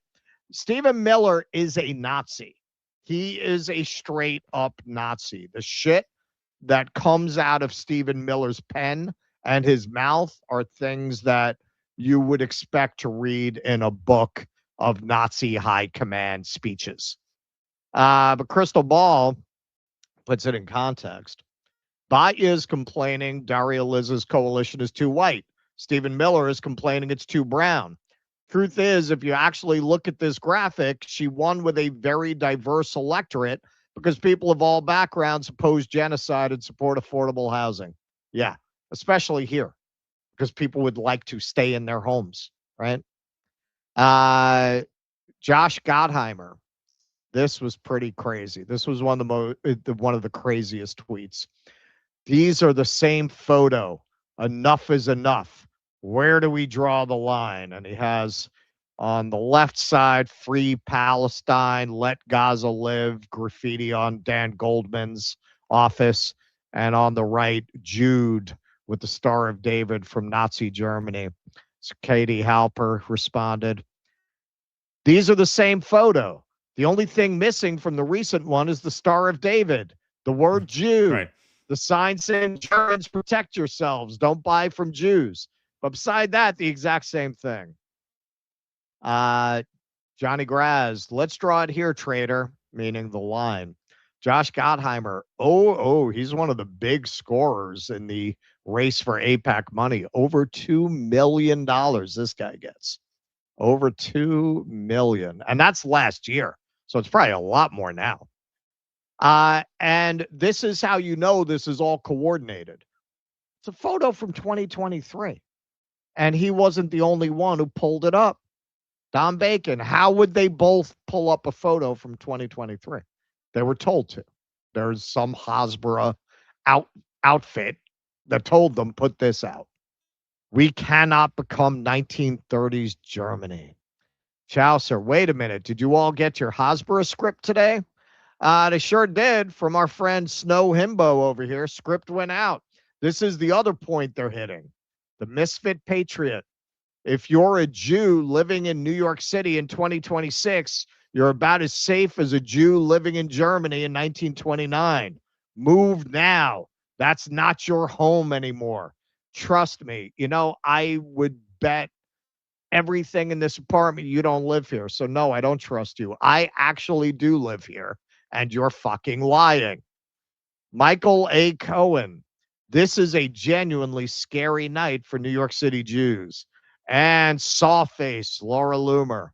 If you're a Jew in NYC, now is your time to move. After tonight's election in New York, nobody who is Jewish is safe. I'd love to see the Trump administration address this Islamic takeover of America and the exploding Jew hatred. All right, manic depressive psycho. I mean, they said this when Mamdani won too. So what are the They Jews? said it when Mamdani what won. are they still Yeah. doing there? Like, Right. hey, They were supposed to leave. Well, I'm going to show a video from that time, that distant time. Ari Fleischer, he makes it broader, but he's clearly talking about the chosen people. Free advice for New Yorkers: get out while you still can. The rise of social. Well, a lot of them took that advice, but not by choice, because they couldn't afford to live here anymore because of people like you. They already got out because they couldn't pay the rent. The rise of bolstering DSA. That's what's Well, bolstering that- DSA, because a obviously. lot of the people who are in that precarious position where they vote for establishment Democrats to protect them, if they left. don't have rent subsidized housing, they're out. So you're Right. left with basically the girls demographic, the TV show Girls with Lena Dunham. That's basically a Right. dominant political Right. force in the city right now, and they skew younger, hipper, woker, DSA aligned. So if you're going to Right. gentrify the city where they're the main residential demographic, then you got to live with the consequences, and here they are. The rise of socialists in NYC will threaten everyone. Mamdani's power will increase. Socialists will gain more seats. They will expand Medicaid. They will expand rent-stabilized units. They will build more affordable housing. And they're coming next for you. Get out now. NYC is going down the tubes. Please, anyone that makes sense to. All of us here are saying this. All of the New Yorkers, every time we read this, we say, God, listen to this. Please, please leave New York. First, Please. they came for the slumlord. Then I said nothing because I was Yeah, not I a said- slumlord. Yes. And Elise Stefanik, this kind of sums up the genre here. Gotham has fallen. The mass exodus out of New York will continue apace. I call it the blue exodus. You know why that is? Because you're smart. Yeah. Last night's sweep of Marxist socialist candidates will further destroy New York City. The virulent anti-Semitism in the socialist campaigns is dangerous not only to Jews, but to every American, because they are attacking the West. If they continue to win, the American dream and Western civilization will fall. Wake up. Most Americans today, of all political stripes, would say the American dream is dead. Right? Whatever their idea of what that means is, if it's to be able to own a home, it's dead. If it's work hard, play by the rules, and you'll have a reasonable level of income, it's dead. The American dream died. That's why this is happening. Genius. Yeah, Genius is right. She should really take some time off. She was able to maneuver her way out of 3 jobs in a year and a half. I know. She was It's picked for pretty UN amazing. ambassador, Yeah, and Trump yeah. said, no, I need you in Congress. So she's like, all right, I'll stay in Congress. You know what? Never mind that. I'm going to run for governor. Oh, my governor campaign's DOA. All right, I got to suspend that campaign, and now I can't run for Congress anymore because I chose to run for governor instead. So now she's nowhere. Couldn't happen to a nicer person. Yeah. But what she's saying is not true. And honestly, this is something I was very wrong about. I didn't think offices would ever come back after the pandemic. I thought these corporations are going to see they don't need to spend this money on the square footage. I guess I underestimated how much they like to have control over people. I guess they just didn't like the idea of people being happy and allowed to have a life outside of work. So I don't know, man. The office thing came back. I would not have anticipated that. According to CBRE, leasing volume in May alone totaled 3.02 million square feet. This is in Manhattan, or 43% above the 5-year monthly average of 2.10 million square feet. It marked only the second time since 2019 that the 3 million benchmark was topped in a single month. So Mamdani was supposed to drive everybody out. He was supposed to drive all these corporations. And this isn't even just resident. This is corporations. That's exactly who was supposed to leave because of Mamdani. And we're having almost record office tenancy, the best office tenancy since pre-COVID we're having. So what is this about? Why do they keep, because they did this when he got elected the first time. We did a segment about this, how you had one of these rabbis trying to sell land in the West Bank, trying to get New Yorkers to move to the West Bank. James Lee, I just want to make everybody aware that this everyone should move out of New York is an Israeli psyop to trick Jews into moving to Israel. And this clip, this was right after Mamdani won the primaries. Even say shalom in New York anymore. That's what Miriam said this morning. So just to pick up on that, what I'll tell everybody is skip Miami. If you're leaving New York, just come straight to Israel. There's no reason to make a stop in Florida before you need to come. You often said that. Yep, trying to get you to go to Israel. But you know, at least one person was kind of excited about this. Mm-hmm. Now, hey, I'm at this point between the meeting the Egyptian guy in the hotel room, describing how tall and strapping Z is, and this, I might do a Trump is bi segment because I'm pretty convinced at this point that Trump is bi. Does have a problem on their hands now that, you know, Obama and Mamdani, they're two true leaders. Neither of them can run for president in 28. Well, you know, Mamdani was here, as you know, twice. And he's a very nice guy. He's a charming guy, good-looking guy. We talk, but you can't raise taxes on people when you force them to leave your state. They're not leaving. They're not leaving. And they're going to Florida. No one's going to leave New York. To Palm Beach and Miami. Yeah. Best office leasing numbers since before COVID. Laura Loomer. I get disgusted when I see Mamdani talking about how he texts Trump and when he is welcomed into the Oval Office. They text? Despite calling for the destruction of America, apparently. I didn't know they An text. ex-girl. Laura Loomer is giving psycho ex-girlfriend vibes tonight. She always does. He loves Mamdani. You know what I think He loves that kid. He loves that kid. What I think it is with Trump, as much as, you know, he doesn't know much, but he has good instincts for certain things. And, you know, you mentioned a lot how Trump has been very lucky in his enemies when he's run against these horrible, repulsive figures where he looks good by comparison. You know, he is good at identifying winners and losers. He sees Mamdani as a winner. Right. He could tell that Mamdani has the winner's glow to him. And so I think somewhere in Trump's mind, he knows, you know what? I can't go nuclear on this guy because he's a winner. He's a winner. We go head to head. There's a chance he bests me.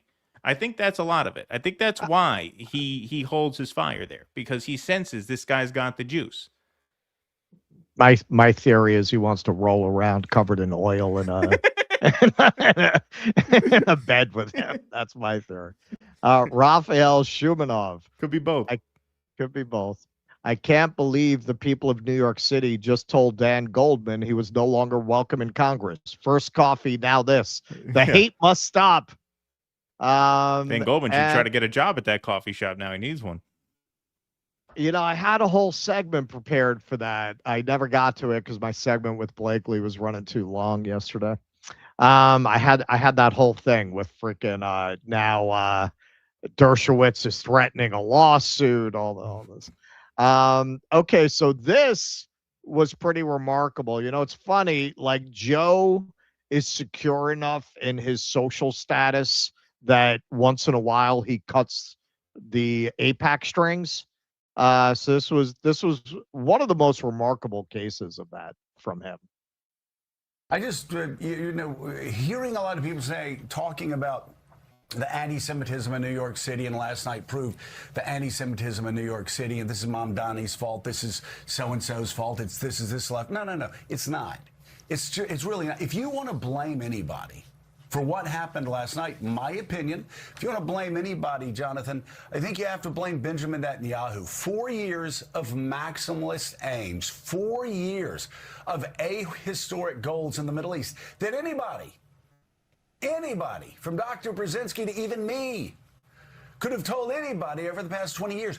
It's not going That's to the work. range. And I've said it all along. There's always the range of people. He gives it anybody from my father-in-law to myself would have told you this. Is blowback in the Middle East. The idea that you're going to be able to brutalize children and women in Gaza with bombing that looks indiscriminate on TV day in and day out for years, that you're going to be able to level half of Lebanon, that you're going to be able to continue to allow thugs to run wild in the West Bank, and brutalizing Palestinians, brutalizing Christians in Bethlehem, brutalizing Christians across that area along with Palestinians. This is kind of like when Emma Vigeland started ranting about how women's sports shouldn't exist if they can't accommodate trans people. Right. And Matt Binder and the other guy just had no idea what to do.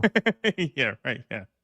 They both like Mika's like, oh, you know, the rim of my coffee cup got really interesting all of a sudden. And this guy's just, you can see the wheels turning like, how do I respond to this in such a way that I'm still going to have a career in this space tomorrow? Did I remember to mix the Splenda and the sugar in here? Is it all sugar? Yeah, I like he could get away with this. Mika, I mean, she's probably been compromised since her 5th fucking birthday party. And this guy is just some schmuck that they can never invite on again. You know, there's only one person in the 3 who's comfortable with these themes, and that's Scarborough. Especially Palestinian Muslims blowing up Catholic churches in Gaza. Of course, I'm saying things that would relate to some of these people who are so shocked that Israel is in such low standing in America right now. Forgive me for a quick digression, but I was always instinctively pro-Israeli and anti-Palestinian growing up. You know why? Because when I was a young child, one of my first memories was the '72 Munich Olympics, when Palestinian terrorists killed Israelis, and it was shocking. And we saw time and time again terror attacks throughout the '70s. That shaped an entire generation's views on that conflict. Well, what's shaping the views now? Images out of Gaza. Images out of the West Bank. Images out of Lebanon. Because like he's got to stop with the methylene blue in the coffee in the morning. And an American president who tells Netanyahu, go. It's all hopped up. You're unrestrained until his war in Iran Could goes grow a horribly beard wrong. like Dan Bilzerian. So you can blame all of this on Benjamin Netanyahu. And yes, if you go back to the horrors of October 7th, blame the funding for that on Benjamin Netanyahu as well. Whoa. Because he forced the Qataris to continue funding Hamas weeks. He knew it was going to happen. Speaking of that, George W. Bush was in a school on 9/11. For this? They whispered in his ear, the country's under attack. He acted like he knew. Why Israel's standing, not only in New York City, but across America, is lower than it has been since 1948. And you're starting to see that in elections, not only on the far left, but on the far right. Yeah, what you just said. By the way, this 6 million number has been widely disputed. Whoa. With some New York Democratic operatives last night. First of all, the people on the right like to blame this guy's Mamdani. scrambling. They like to say there's a culture of anti-Semitism here. People can have their own opinions. That's not what this was about. Brad Lander, of course, Jewish just go himself. to commercial. This is about the support for Israel and the conduct of that war. There's not a July 4th GMC dealer special we can wedge into this commercial break. Do I have to filibuster 30 more seconds now? Make it stop.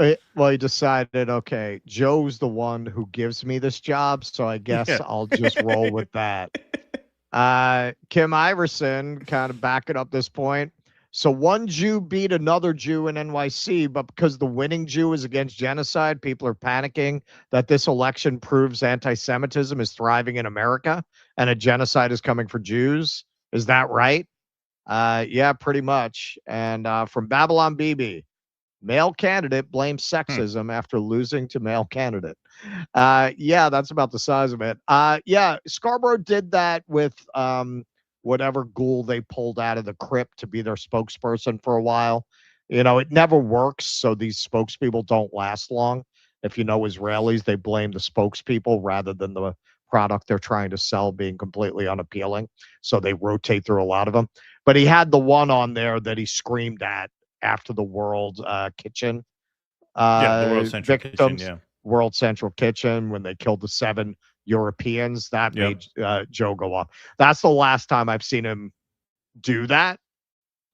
But yeah, no, getting into how Netanyahu funded Hamas, that is something. That's how you could tell how ensconced he is there at MSNBC. Like, I mean, this is the same person who said best Biden ever, right? He still has a job. Right. Like, what could he say to get himself fired? Because of that, he has a latitude to say shit like this. You can see Mika, and hey, I don't watch them a lot, and it has been commented on before. The dynamic between those two is definitely creepy and abusive. There is no way he does not use her as a coffee table after work. They've got it. They have a story of oath thing going on there, man. What did she say? What did Michelle Wolf say? It was a Me Too that worked out, right? It was a Me Too that worked out. A Me Too that worked out. Yeah, exactly. Yeah, look, I mean, what he says there though is true. I mean, and it's obvious, and it was going to come to be at some point. You know, there is an arc of history and blah blah blah. It's a cliche by now, and it can sound sappy to bring it up that it bends towards justice because there are times when it feels like it's going to go the wrong way. But the simple truth of it is you cannot do what Israel did in broad daylight for 3 years without there being political consequences for it. And that's what you're seeing. I mean, there's now a lot of ink being spilled about how for a lot of the Democratic base, this is a single issue. This is becoming a litmus test. And of course it's going to. Like, how could it not? How could it not? And how out of touch do you even sound writing about that as if it's somehow strange? Why wouldn't a Holocaust be a litmus test? Why wouldn't that be a make or break point? Oh, if you support mass murdering innocent men, women, and children, we're not going to vote for you. In what universe should that be controversial or eyebrow raising? It shouldn't. It's the most rational thing in the world. That's why you have the same kind of breaking off happening in certain factions on the right, you know, like Mel, who you talked to last night, conservative Republican, has become a single issue voter, and this is the single issue. Why? Because if you're not going to make an issue out of this, then what else could you possibly care about? Right. How could you watch what happened in Gaza over the last 3 years and not be a single issue voter? How could you possibly support anyone who endorses that? Much less the simple apartheid dynamic of Israel. I mean, it's really extraordinary to see like progressives and even liberal Zionists like Lander make a case that Israel should exist as a Jewish state. Okay, well, you're endorsing apartheid at that point. What you're saying is you support apartheid. So how can you run on any other kind of racial justice issue? It's just really mind-boggling. It's really mind-boggling. And you see in an issue like this how slow things move. Because you might look at an issue like this and think, well, how 60 years after the Civil Rights Movement and the Civil Rights Act, can this even be a debatable thing at this point? How could it even be a topic of discussion, right? But it is. Not only is it a topic of discussion, until very, very recently it was a third rail, and now it's not anymore. And that's what you're seeing. And the most movement is happening within the Democratic Party. The Republican Party, at least at the primary level, is still the cult of Donald Trump. We learned that unmistakably in the Thomas Massie race, right? So that's where things are. Yeah. Well, what he's, I mean, part of what was so interesting about that monologue is the way he's going back to what I've often pointed out about the era when I grew up. Support for Israel and the myth around Israel was just absolutely impossible to question. Right. You know, it was all about the raid at Entebbe and the brave Israelis heroically defending themselves against these barbaric anti-Semitic Arabs who want them dead. Like, that narrative just wasn't questioned for decades and decades. And this is part of why the Zionists are so tone deaf. They haven't caught up with this new reality. This is why they'll go on stage and say things that just reinforce every anti-Semitic trope, assuming that they're going to be able to get away with that. I don't know why they keep having these conferences. It seems like they have another conference every 2 weeks that unleashes like more damaging clips than a million chapters of Stormfront could ever generate. Yeah. Well, yeah, we're going to get into some in the next segment, actually. But you know, regarding like the Jewish community, because, you know, Scarborough mentioned there that his experience of this issue growing up was the Munich attacks. And you know, to a lot of Jews, you mentioned how the sort of mythology of Israel is just so core. You know, this is where a lot of people like Brad Lander and Bernie Sanders. It's what our favorite historian once called a load-bearing myth. It's a load-bearing myth. That's right. In a different context. That's right. In a different context. He meant Hitler being bad was a load-bearing myth. That's right. Yeah, exactly. It's a load-bearing myth. Yeah, no, when you have like liberal Zionists like Bernie Sanders or Brad Lander who, you know, speak the language of racial equity in every other context, but not this one, you know, and I don't say this to make excuses for them. Like, I'm glad Lander won.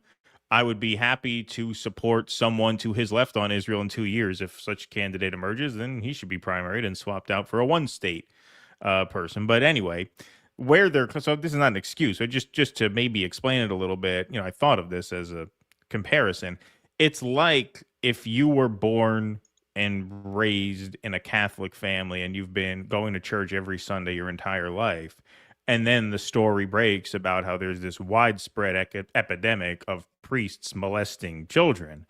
You look to that person, you say, well, how can you remain a member of this organization? How can you still support the Catholic Church as an institution? It's that same thing.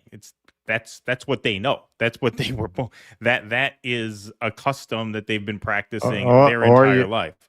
Right. Or you say, I had no idea you didn't have to be celibate as a priest, because I would have gone that. Or you make excuses. But yeah, like, it is as difficult for some of the Catholics you may know to make a clean break from the Catholic Church, despite the transgressions of that organization, as it is for a lot of these liberal Zionist Jews to break from Israel. It's just a place they can't go. They panic when you bring it up. They won't even talk about it. Marianne Williamson said it's like Bernie. Yeah, exactly. That's what I said. Yeah, it's like Bernie. It's like Lander. It's like Marianne. When Brianna Joy Gray challenged, I won't go there. I won't go there. I can't go there. Like I said, it's not to excuse it, but it's to explain where that comes from. That's why there's this real wall there with so many people that you just can't seem to penetrate. Notice none of these other people talk about it either. Like, when Bernie is challenged about that, he says, yeah, I support Israel's right to exist as a Jewish state. But the point is, you know, he pivots off of that as soon as he can because they know there's no real justification for it. Right. Just like, you know, how are you going to give money to the fucking Catholic Church after that Boston Globe story? Like, it was obviously widespread within the organization. But, you know, this is the way some people are. It's as simple as that. All right. You want to take some chats and some rants? Actually, I would like to take a break. Oh, all right. So go ahead, do that. If that's and okay. Then, yeah, I will. I'll do our read. Here we go. All right, Russell's gonna take a little break. All right. Let's see. Where am I at? Here we go. All right, folks. So while Russell is taking a little break here, a word from Rumble Wallet. Quick question. How much control do you have over your money right now? Well, technology has changed everything, and now it's changing how money works. What started as a niche is now going mainstream. That means faster payments, more control, and fewer middlemen. This isn't hype. It's just where things are going, and getting started in the new economy is easier than you think, thanks to Rumble Wallet. So with Rumble Wallet, you can buy Bitcoin, you can hold dollar-backed stable coins, you can even own digital gold, which is backed by real gold, all in one place. It's a non-custodial wallet, which means you, not a bank or a platform, control access to your funds. And setup is super simple. It connects you with MoonPay, so you can use your debit card, your credit card, or your bank account and be up and running in minutes. And for a limited time, you can start that Rumble wallet with $10 in US stablecoin by downloading the Rumble wallet and entering our exclusive promo here at the show, which is DUE10, DUE10, when you sign up now.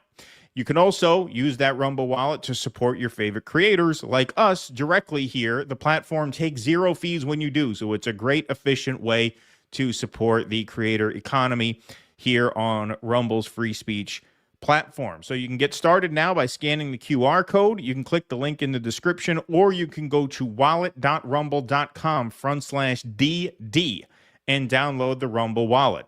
From there, you can get set up, enter promo code DUE10, DUE10, to get that $10 in US stablecoin, and you could start Rumble ranting. It's just as easy as doing it with US dollars. So it's super simple, and it's a great way to support the creator economy. This is a limited time offer, those $10 US stable coins.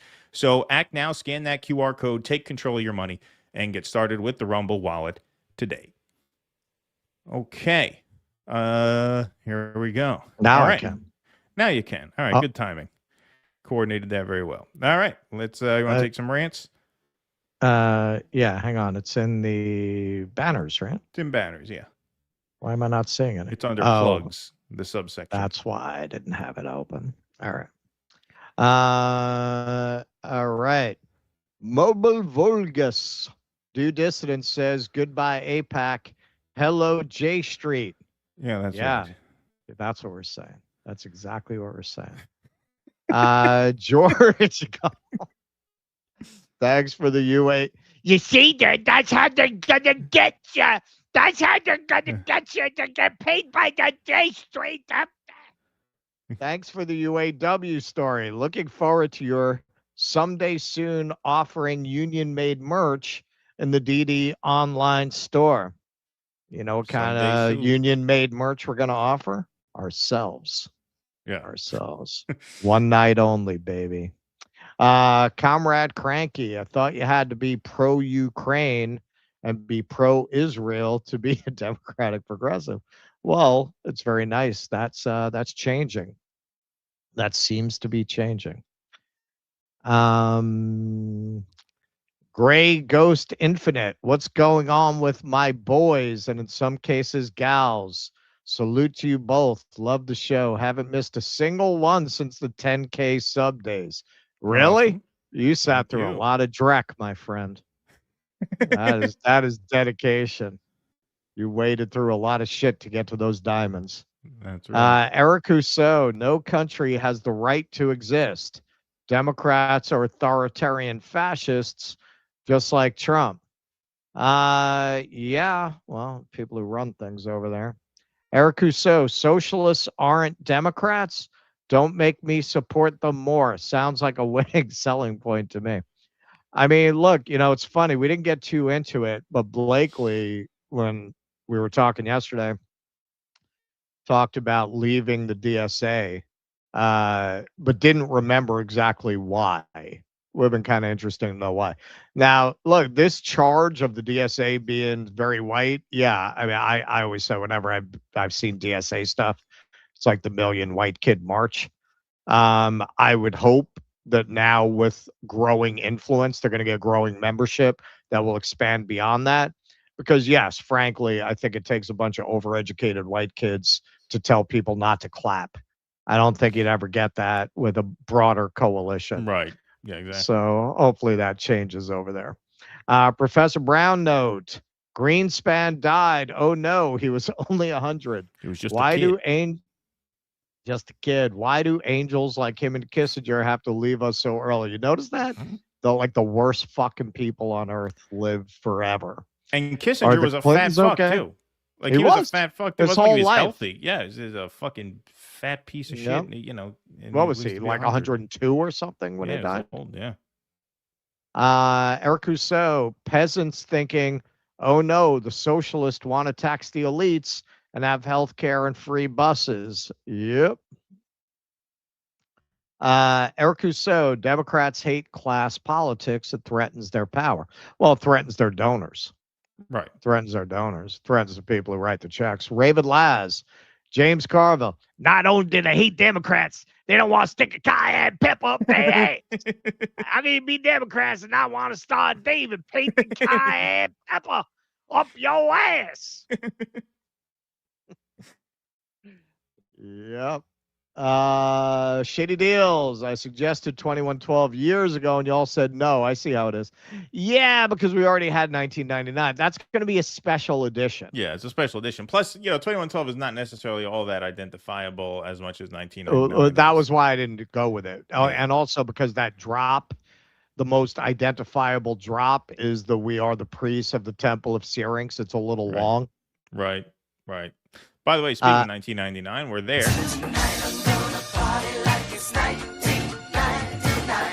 And we're at 990 likes.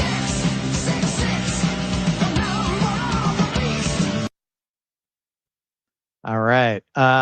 Kendrick Barnas should get Zoran Mamdani on here. Motherfucker, he wouldn't even come on here when he was at 5% in the polls. That's right. We tried to get him on. We knew people who knew him. He didn't, if you notice, he didn't mess with channels like this. No, the only podcast he did was like freaking Piker.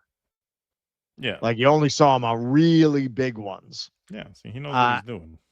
Yeah, exactly. He He knows knew better better than than to to come on associate our with show. us. Yeah. Yeah. Why would anybody We'd associate probably with have Mayor Cuomo now. Yeah. He'd come on this show. Eric Russo. Do you feel it's appropriate to go on a show that makes that many dick jokes? Yeah. Mr. Mamdani? Eric Rousseau, I missed the Fox News coverage of the war on Christmas. I'm against the Santa surveillance state. How does he know who's naughty or nice? Good question. I did a sketch when I used to do an annual holiday show for 7 years. And I actually wrote a war on Christmas sketch where you had like the Black Panthers and Patty Hearst and everybody, fighting their Revolutionary War against Christmas. Ron Contra, the revolution's got to have style.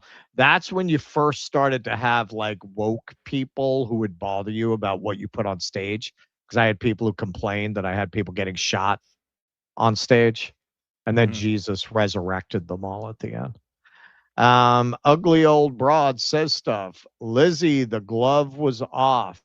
You are here. All right, one more, and then we'll go to your segment. One more. Yeah. AK up 3HX just moved to New York from LA. Every group is fine, normal, but the Orthodox people give off bad vibes. We're Muslim. Is it just us? Superiority complex? A lot of the Orthodox people are anti-Zionist. If you go to any of those protests, you're going to get Orthodox Jews there protesting against Zionism. So I don't know. It depends, man. If you go to the Chabad Lubavitchers, they're the one. Hey, man, I gotta when I do Jimmy's in a couple weeks, I gotta do a tunnel segment. I guess I was wrong. They got fucking kids coming out of these tunnels every other week. I mean, hey, come on, how many kids get lost in these tunnels? A lot going on down there. Yeah, a lot going on in these tunnels. It's very weird. All right. So the Israelis really strengthening their pimp hand now.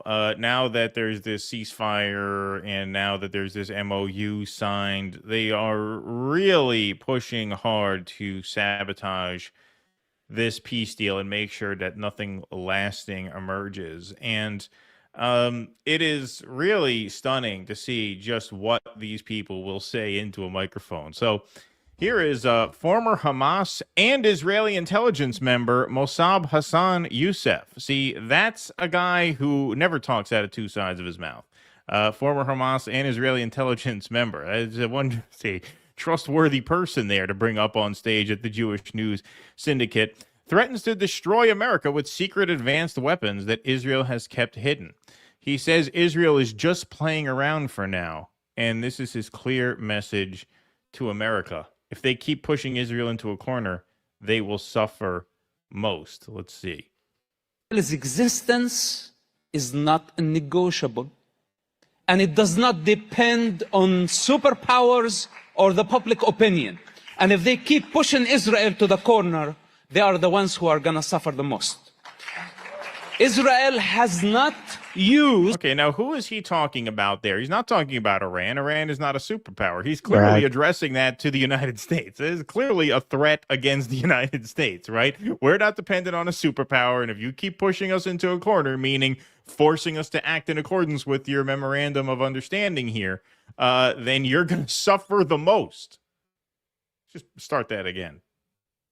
Israel's existence is not negotiable, and it does not depend on superpowers or the public opinion. And if they keep pushing Israel to the corner, they are the ones who are going to suffer the most. Now, if you have a problem with that, you're anti-American. Just so you know. Yeah. John Fetterman says if you don't like Israel, it means you don't like America. Yeah. You're not protecting Western civilization. Yeah. You'll suffer the most if you think that you're going to prevent us from committing a second genocide in Lebanon. Israel hasn't used everything that it has. And Israel, on a purpose, did not expose the advanced weapons that it has for a very important reason. We don't want the enemy to know what we are having. And now... you're doing a hell of a job keeping it secret. Yeah, really holding your cards close to the vest there, my friend. What do you mean we don't want the enemy to know? What do you think? People are stupid? You don't think people understand what you're saying here? At this point, we're just playing around. Oh, yeah, just playing around. So this is the clear message to those who think that they can annihilate Israel. Behind Israel is existence. Wow.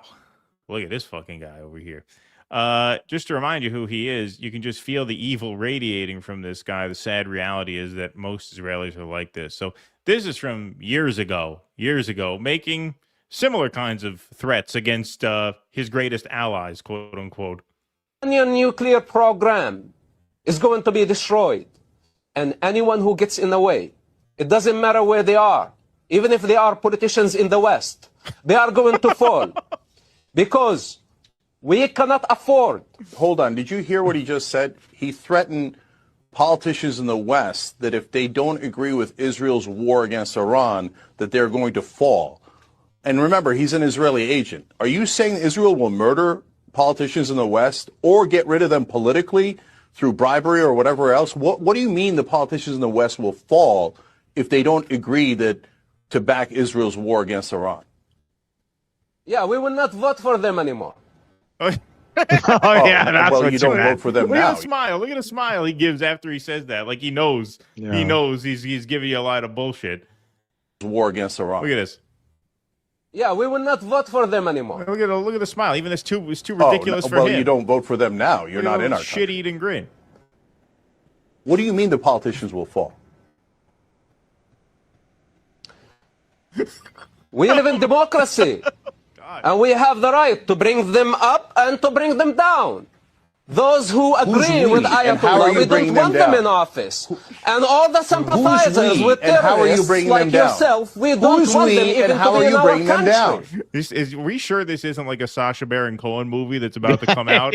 I mean, he really seems like a character. It seems like a comedian playing a former Mossad agent, which oddly enough was a Sacha Baron Cohen character in one of the later series that he did. Who is we, and how are you bringing down politicians in the West if they dare to defy Israel? Tell me how you're bringing them down. I already answered you that. Are you going to murder them, or are you going to bribe them? Or are you going to bribe someone else? Wow. We are going to release tape of them on island.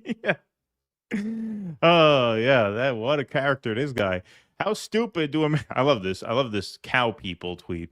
How stupid do American cow people need to be? After threatening to destroy America, then they said shit like this. Oh, and Israel is your greatest ally. Yeah, I mean, you talk about psychosis, right? You talk about propaganda.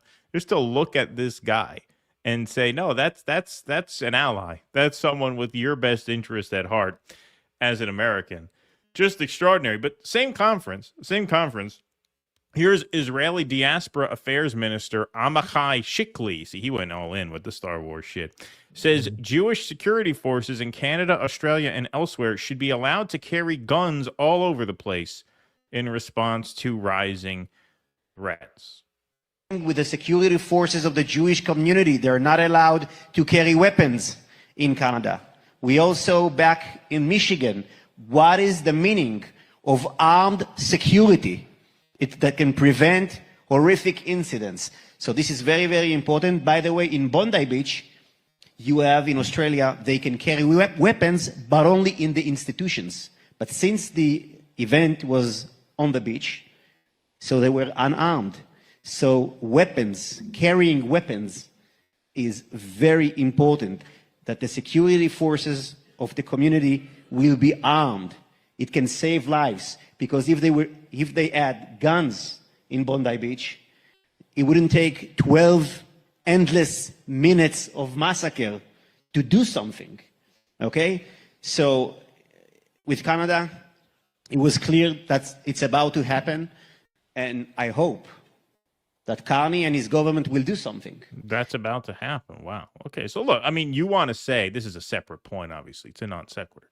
You want to say there should have been better security at Bondi Beach or faster response at Bondi Beach. Russell's wife was jogging at Bondi Beach, just happened to be there at the time that happened. So obviously that's a horrible and terrifying incident. You want to say there should have been a swifter response. All right, you could say that, but that's not what he's saying. What he's saying is basically there should be armed Jewish militias in all of these allied countries, irrespective of the carry laws of those country. So what if every religious group decided they needed to have armed security forces walking around because of rising threats? I mean, you're advocating for a Wild West type of situation. And imagine a Muslim leader at a conference like that said, our security forces should have the right to carry weapons, regardless of whatever laws there are around carrying weapons in each particular jurisdiction. We should be allowed to carry weapons. I mean, it's just like I said, their pimp hand is getting firmer here. And this is particularly stunning video, especially with the caption here is just amazing. Netanyahu says, when I came to President Trump, I told him we are going into Iran. I did not ask permission. I simply informed him of our plan. Okay, so now the captions here are really hilarious. Now, I don't know for a fact that he said this, although it seems like he did. I can't imagine the captions would make this kind of error. Every once in a while, the translation is a little off. Our AI caption generator does not recognize Hebrew as a legitimate language. That's why we use them. That's why we use them. They boycott Hebrew. That's what we like. I just noticed, although I'm going to cancel it soon, the Adobe Firefly has a translator for video. I didn't check what languages it has, though. Oh, interesting. Okay. Yeah, so we couldn't check this translation ourselves. But either way, I mean, whether he said it or not, if he said it, it's even funnier. But if the caption came up with this, it's pretty hilarious. Netanyahu says, according to this video, and we'll read along, that when he informed Trump of his plan to invade Iran, he had his dog with him, which is just pretty crazy considering all the headlines about the dog rape. And he would tell Donald Trump the plan that would with explain a a lot about why Trump is so compliant. Exactly. Threatened him with dog sodomy. Threatened him with canine sodomy. All right, let's take a look. When I came to President Trump, before him with my dog, I told him, we are going to Iran. Wow. Oh, God. I mean, if that's a mistake, it's one of the funniest captioning mistakes ever. I don't know. I don't speak Hebrew. But can you imagine? It's worse to Miriam, because with the dogs, they got the little spike. They got the spike. Donald. You sit back, because that's how they keep the bitch from getting them off. So you can't even get the dog off you. It's awful. I ship blood for weeks when Netanyahu comes.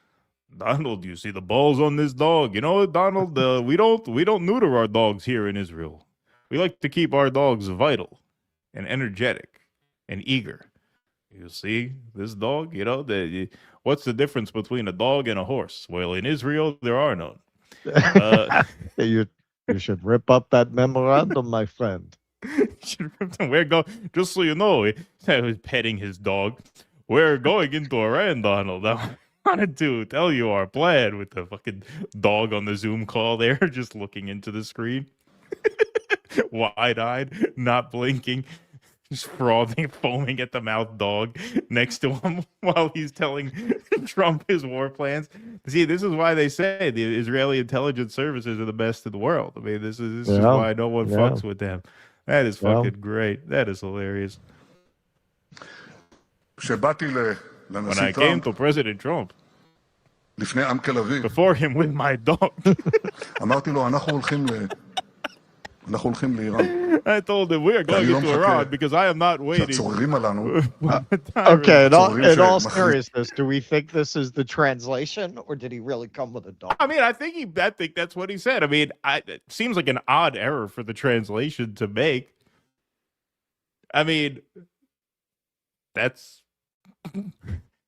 should be a story if after all these dog rape headlines, he had a dog with him when he told him the plan. But, I mean, I don't know. Seems like an odd error. I declare the Galish doctrine to destroy us. I think we really need to quote tweet this as Benjamin Netanyahu threatens to rape Trump with dog. Dog. It's a threat. It's a threat if you bring your dog. I came before him with my dog, and I told him, we're going into Iran. And if we don't go into Iran, we're going into you. Yeah, exactly. By the way, I told him, but us first. I will not let that happen.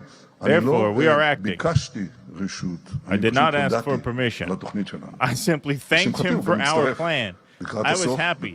He also joined a very important operation toward the end. I did not ask permission. I simply informed him with my dog, with my well-hung Doberman at my side, that this was the plan. Wow. So, yeah, I mean, look, how do you watch these videos and come to any other conclusion but the fact that, Israel is driving the ship here, and now as these 60 days pass by, they are going to escalate in every way possible to sabotage this deal. I mean, this guy over here, I mean, this really is. I mean, it's as thinly veiled as could possibly be without coming out and saying we'll use nuclear weapons if we have to, but we're not going to allow a peace. I mean, right? That's what it seems like to me. Yeah. The Israelis just don't get it yet. I don't know what it will take for them to get it. But they have had impunity for so long. That's why it's just remarkable every time they have one of these conferences that they go up and say shit like this, because they have just had absolute carte blanche for so long. They just don't feel like they have to check themselves, man. They'll just make it clear, yes, we run your governments, and if any of your governments step out of line, we're going to kill them, basically. Yeah, that's what he said right there. Piers Morgan. Very strongly we'll vote them implying out. that. Ha, ha, ha, ha. Right. Of course, yeah. yes, we'll vote them out. Right. And we know that Israel has this long history of doing political assassinations. So, it's less of an idle threat from Israel than from any other country, arguably, that could make a statement like that. It's just incredible to me. It's like every time there's one cycle of clips that has kind of died down, they have another one of these freaking conferences where they do all over again. They just, you think you can't be shocked, but they seem to find new territory every time. Like this, we're going to nuke the West, by implication. So yeah, just amazing. Look, I know things seem dark, but I think we can all sense this is coming to an end. This is what you see in these elections. They're not going to go down easy, but it's not sustainable. You cannot have global opinion so overwhelmingly hostile to a country and have them continue to have the kind of carte blanche that Israel has had. If there's anything you saw in these New York election results, in the end, you cannot have that kind of disconnect unless you go full police state. Like, you cannot allow people to vote and have this be sustained. Like, you would have to just eliminate elections and put everyone in jail who speaks out about it. Right. Yeah, no, exactly. I mean, it's not a containable thing. And, you know, no matter what measures are put in place to control discourse and public opinion, you know, power is never permanent. Never under any circumstance. Never has been. Right. And so, you know, this grip that they have is obviously in the process of slipping. That's why they just become more and more unhinged. And you're right. It's very much like, I made this comparison a few weeks ago. It's like watching the James Bond movie where you know he's James Bond, so he's going to get out of whatever mess he's in. But, you know, if he's stuck in a car and it's heading off a cliff, you think, how the hell is he going to get out of this one? But he finds a way out of it somehow.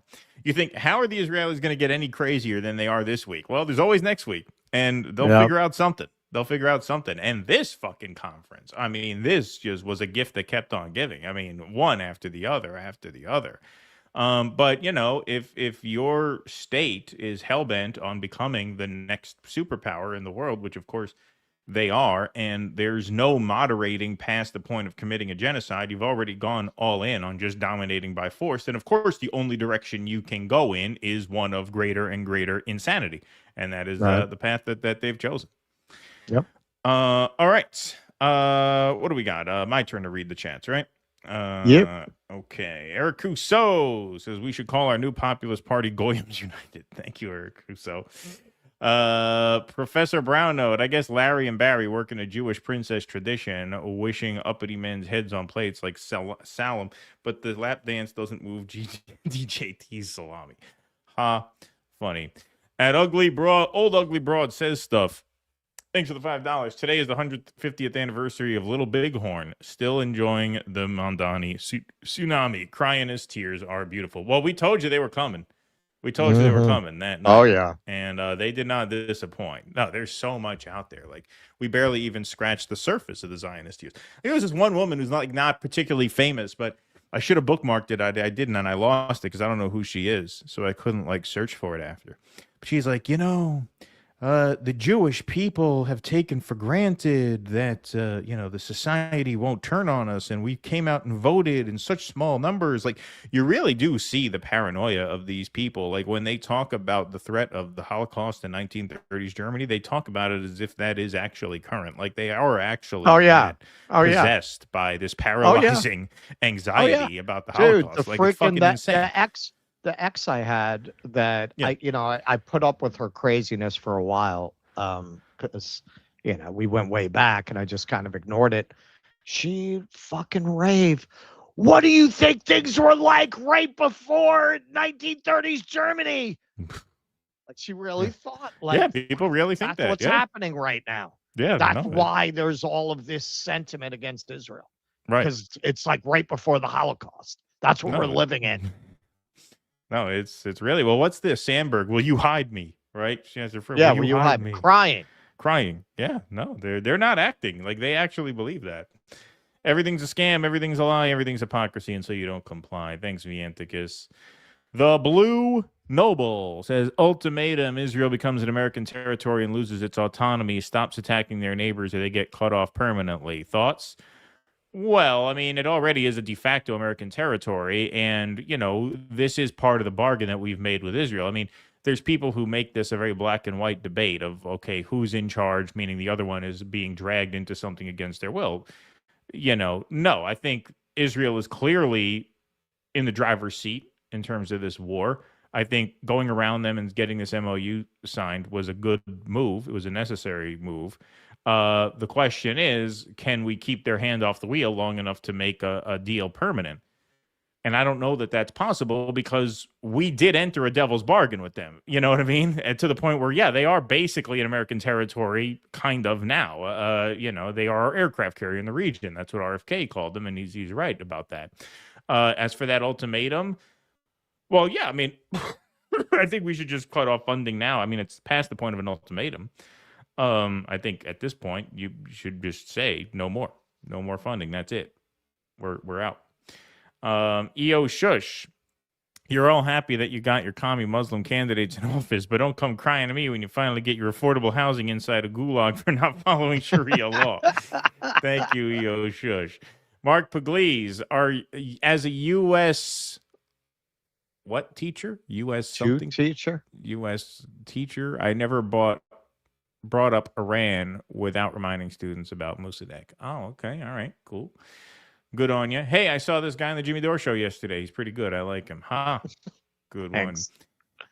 Mark Pugliese, Crystal and Emma said you're a hypocrite if you support Palestine but not Ukraine. Yeah, well, that's why. Did they?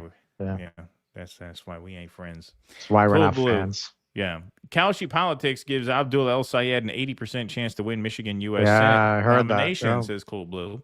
And Donovan McKinney, a 77% chance to defeat Shree Thander for the Democratic nomination in Michigan 12, my district. All right. Well, that's August 4th. We'll definitely cover that night. That'll definitely be a night stream for that primary, and we'll have you on for that, Cool Blue. So that'll be awesome. Thanks for those updates. Michigan 13th. Sorry, that's all right. No worries, my friend. Vienticus, where is the pussy magnet? I do not see. Garble Gox, thanks for the $6 Canadian. He looks like a Jeff Dunham puppet. This guy? Yeah, a little bit. Area Hermit Woman, Roger Waters and Palestinian Moza Miari redid Comfortably Numb. She beautifully sings in her language. Gilmore is a Zionist. Never become comfortably numb. Oh, really? Interesting. I gotta look that up. Thank you for that. P. Walker, imagine Woody Allen walking around armed with a crazy mantis lady. Yeah, exactly. Raven Laz. Oh, here, you got to do the Carville voice. Here, I'll get it started. hang on. RFK, speaking of peppers, that still wouldn't be nearly as spicy as that Indian kernel I went down on and permanently fucked up my Oh, it's voice. RFK. Oh, yeah. See, that's you. Sorry, that was me. I fucked that up. Speaking of peppers, that still wouldn't be nearly as spicy as the Indian girl I went down on and permanently fucked up my voice. She must have had all the curry in New York City that night. Thank you. Eric Rousseau, does anyone still speak Yiddish? I guess Yiddish didn't support Star Wars names. Yeah, I don't. Well, I mean, there's still like Yiddish words that are kind of in the lexicon, but Well, the Orthodox still speak it. the language, yeah. In Israel, it's mostly Hebrew.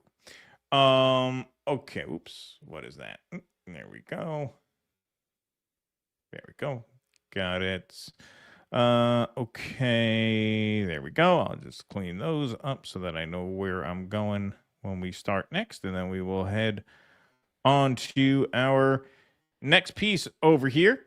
All right, folks. So, little update on our friends over at the Daily Wire. This was an exclusive brief report from Semaphore. Daily Wire, under pressure, seeks strategic investors, targets IPO. That's right. The Daily Wire, one of the biggest players in conservative media, is in talks to take on at least $100 million in investment with an eye on an initial public offering in a few years' time.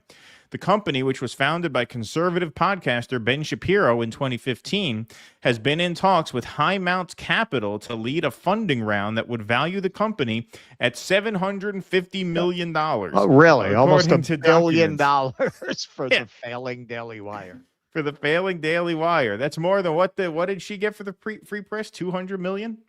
Did she get, was it 200 or 2? I forget what they got. I think you're right. Yeah. But this is bigger than that. According to documents reviewed by Semaphore, the Daily Wire, which is trying to take on the New York Times from the right, privately disclosed that it notched $48 million in adjusted EBITDA last year. EBITDA is earnings before, I got to say this in the Paulie Walnuts voice, like he did that to when the guy tried to sell the sanitation business. He says, are you familiar with your EBITDA? Earnings before interest, taxation, depreciation, and amortization. But it's also failed to grow its subscriber base and to keep the ones it has paying, the documents show. High Mount, which was founded by two former Coke Industries employees, has been helping the Daily Wire to shop around the investment to at least 4 other firms, including 2 strategic investors. The company's bankers said it had fielded buyout offers above $1 billion, but that the Daily Wire's founders prefer to take a minority-aligned investment to grow the business, according to the documents.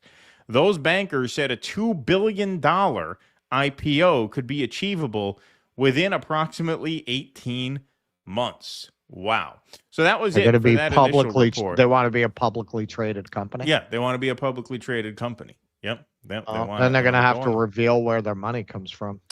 Yeah, exactly. So, you talk about the indie media model sort of morphing into a corporate media model. That's what it looks like they're trying to do here, because why would anybody invest that kind of money in the Daily Wire given the negative trajectory that it's on? And this is, this article here by Dylan Byers at Puck gets into that a bit more. But, just to give everybody a sense, the reason why we have been successful as podcasters is because podcasting is a business that you really need no business savvy to succeed in if your product is good. Like, if your product is good, it's pretty impossible to lose money at this, because literally our overhead is a microphone, a subscription to our streaming interface, a laptop, and a webcam. Like what overhead is there? We spend money on certain things to, expand here and there, like our on the ground coverage and stuff like that. But generally, the nuts and bolts of the operation are extremely simple. Yeah, if you're you got to really work to lose money at this. If you're indifferent to quality or technical proficiency, it really costs you nothing. Really costs you nothing. Exactly. But here's Ben on a Wire from Puck. On Tuesday, shortly after the news broke, meaning in Semaphore, shortly after the news broke that conservative media star Ben Shapiro was eyeing an IPO for the Daily Wire and seeking a new $100 million plus investment, a well-placed source texted me to offer a clear-eyed assessment. They are wanting and needing to grab cash, the source said. Quote, I've never known what it feels like to be drowning, but I guess this is that. Drowning. Wow. As you know, the Daily Wire has spent the past year mired in internal dysfunction as leadership clashed over conflicting strategies, audience erosion, mass layoffs, and Shapiro's own slow motion falling out with the MAGA zeitgeist. Amid those rolling challenges, Ben severed ties with one co-founder, Jeremy Boring, then pushed another, Caleb Robinson, to the margins.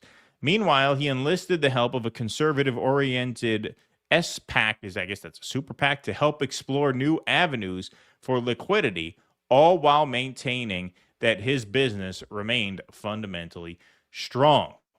The numbers do seem formidable, with a stated $200 million in revenue and $48 million in adjusted EBITDA. SPAC. Last year. SPAC? Is that how you say it? All right. It's called SPAC. What does that stand for? Shit, I forget now. It's like... It's a different type of investment instrument that allows you to avoid a lot of the normal laws that you would have to adhere to for an investment. Special purpose acquisition company is a shell entity that raises capital through an IPO. Okay, that makes sense. Right. That makes more sense. I meant to look that up and I forgot to. But yes, so that's what that is. The numbers do seem formidable, with a stated $200 million in revenue and $48 million in adjusted EBITDA last year. But the pitch to investors, which was obtained this week by Semaphore's Max Tanney, also put hard numbers on the extent of Ben's struggle. Paid subscriptions, which account for 3/4 of the Daily Wire's revenue, declined by a third over the past year to around 850,000 and are on pace to decline to around 770,000 this year. Advertising revenue, which accounts for about 20% of revenue, has dropped every year for the past 3 years. Yeah, to lose a third of your subscribers at that level is pretty huge. In light of those challenges, Max revealed that The Wire has been in talks with Highmount Capital to lead an investment round of more than $100 million at a $750 million valuation. Highmount, the investment vehicle of Koch alum Jason Ilian and David Hawkins, recently invested more than $100 million in Dude Perfect, the creator-led sports media startup that got its start posting trick shot videos on YouTube. Highmount seems to believe that The Wire can follow a New York Times-style playbook by diversifying into new verticals and expanding its infomercial-grade consumer products business, which already includes multivitamins, cigars, and razors. So hawking products, basically. I don't know the provenance of the leak, of course, but this sure seems like the sort of thing that Ben and his partners would want floating around the ether. About 18 months ago, Caleb convinced Ben to enlist a SPAC called Silverbox Capital to explore possible exits. Caleb remains on the board after stepping down as co-CEO last month. As I've reported, Silverbox is best known in the SPAC world for merging with Black Rifle Coffee Company, the pro-military, pro-gun rights coffee brand that now trades 90% below its $1.7 billion high. In any event, Highmount is fueling the perception that The Wire's best days are still ahead of it and that there's a high ceiling. The investor pitch claims that the company has rejected buyout offers surpassing $1 billion and that it could conceivably IPO at $2 billion before the end of next year. I'll read the rest of this in a minute, but the implosion of that coffee company is a metaphor for all of this. What you've seen is a complete collapse in the right-wing podcast brand, which is what we essentially said was going to happen once Trump shit the bed. Now, the smart ones got off of that ship as soon as they saw which way things were going. You know, Dave Smith, then Megyn Kelly, Tucker Carlson, right? Yeah, It wasn't yeah, sustainable. you know what? This is not what I thought Donald Trump was. Yeah. I like J.D. Vance. Yeah, exactly. Alex Jones, right?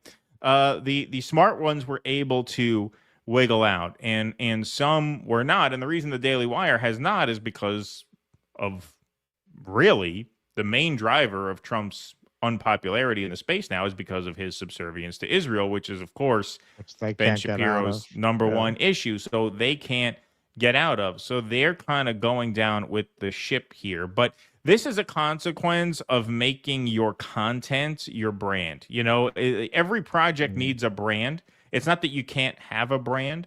It's when you make the content itself your brand, you're boxing yourself into a very specific type of content. And when that falls out of favor, the whole thing just implodes. That's why, like, we never here considered our content part of our brand. Like, our brand is fucking, you know, foul-mouthed humor and wisecracks and a conversational tone to the live streams and stuff like that. That's what I would consider the brand to the extent that we have one. But our takes, I would never want to get into a position where my takes were my brand, because at that point, you are very much an influencer as opposed to a commentator, right? Your brand should be honesty, right? And could be humor, it could be, but so much of this space has just become branded from A to Z. It's a manosphere type thing. That's what the coffee company is all about. And you know, once that falls out of favor with the public, if you don't have the versatility to escape that, you just get sucked down this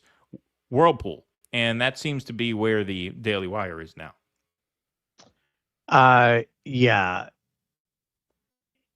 With what happened with the free press, I don't think it's out of the question that they get an outrageous valuation. No, and part of what you're seeing in the market in general, this is corporate media aside or indie media, insane valuation buyouts aside, you're getting insane valuations on everything. Look what just happened with SpaceX. This is what happens when you funnel all of the money to oligarchs and the class of people who have money to invest. They don't have to be very cautious, particularly when they know the government will come bail out the market if they get into real trouble. So you've got enormous amounts of capital to invest in bullshit that you just would not have if you had an economic system that was not so geared towards the wealthy. That's why you get this outrageous valuation for the free press, a company that made no money. This is why you can have Larry and David Ellison destroy CBS with no apparent intention to ever make it profitable. They can afford to just make it a propaganda outlet because they have money literally to burn. That's why Daily Wire as a business makes no sense. If it were 1975, they couldn't get 3 nickels for it. But now you have the oligarchs have so much money, they can afford to make ideological money-losing investments. Exactly. Just like on corporate media. This is what I mean. Like how Right. you're not independent media if you operate at a loss and get funding from these, big money donors. I mean, in what way are you actually independent media? The whole indie media space had this very sort of like blue collar workaday ethos about it, which is like, hey, we don't take in more than what goes out. We can't do it anymore. I mean, that's the way an independent operation runs, but you can sustain yourself if you are not dependent on that dynamic. Like this is how neighborhoods get ruined in high rent areas. You'll have an independent cheese shop get evicted, or not evicted, but evict themselves because the rent goes to $100,000 a month for a little storefront in whatever, downtown Brooklyn. And they'll have a Ralph Lauren store open up. That Ralph Lauren store loses money, but they can afford to lose money because it's advertising just to have a presence there, right? Well, that's what this is basically. Is if you want a Zionist presence in the indie media space, what do? If that can't sustain itself the old-fashioned way, which is staying in the black and taking in more than what goes out, well, then you have to open up the books to outside investors who will just fund this as a charity project, basically, which is what they're doing. In truth, the Daily Wire will almost certainly never IPO. First, any business that's losing subscribers and advertising, especially at this rate, lacks the growth profile that public investors demand. Well, it depends on which public investors, right? It depends on who you're looking for. Moreover, despite all its aspirations for diversification, the company's fortunes have always been wedded to a key man, Ben, whose star sure seems to be fading. As I've reported before, Ben and his partners have blamed much of the Daily Wire's woes on their former partner Jeremy's costly investment in a fantasy series called The Ben Dragon Cycle. Yeah, that's real. Yeah. Do you know about this? Highmount similarly argues that the $50 million because allotted all to these that guys project, are failed screenwriters. They're all failed Hollywood people. Even Shapiro. including Shapiro himself. He says that his anti-conservative bias that kept him out of Hollywood. Because, of course, it couldn't be his lack of personality or unappealing style or lack of sense of humor or anything like that. No. Highmount similarly argues the $50 million allotted to that project consumed the majority of the 2025 content budget, leaving fewer resources for new programming that could drive subscriber acquisition and marketing. Inarguably, this was a distraction and a humiliation for all involved. But it's also a red herring. Indeed, The Wire's real challenge is that the conservative media ecosystem has become far more fragmented than it was when Ben and his partners built the site. A decade ago, he was one of a handful of insurgent personalities capitalizing on distrust of the mainstream press. Today, he's competing not only with Fox News, but also with Tucker Carlson, Megyn Kelly, Candace Owens, and an endless parade of YouTube creators, as well as the algorithmic chaos of social media. And a major source of that fragmentation has been the post-October 7th genocide in Gaza. I mean, first of all, the idea of pro-Israel independent media is ridiculous anyway. You have mainstream media for that.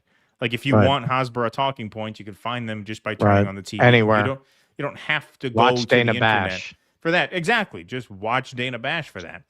But also this, and we were first on this, really. I could say that we were like first in the space, and Russ even wrote a whole article about this, more analyzing like the woke space left of center. But of course, that same critique could be applied equally to right of center. Just as it drove a wedge through the woke world, it drove a wedge through the anti-woke world, right? Because before this issue became so front and center, there was really no difference between what Candace Owens was doing and what Ben Shapiro was doing. It was all just anti-war culture, anti-woke culture war stuff. Whereas this really drove a wedge there. And obviously, the perspective that lends itself more to an independent media environment is the anti-Israel perspective, because there's more of a niche there. Because, like we just said, you can get pro-Israel propaganda on any mainstream news network or in any major print publication. So, yeah, they are on their way out. They're scrambling for cash. Now you have a little more details come to light in this recent reporting. So as much as they try to minimize this, it seems like the crisis is real at the Daily Wire, and it's about time. Yeah, well, the same way on the broadly termed left, it became very quickly unsustainable to dine out on these anti-racism, anti-colonial arguments and demand support for Israel. On their side, you couldn't argue for an America first foreign policy and continue to support Israel. And you couldn't continue to justify being anti-woke except for Jews. This is the one group where all of the woke tropes apply to this one group, that they need special spaces and special protections, and it's one group you can't hurt their feelings.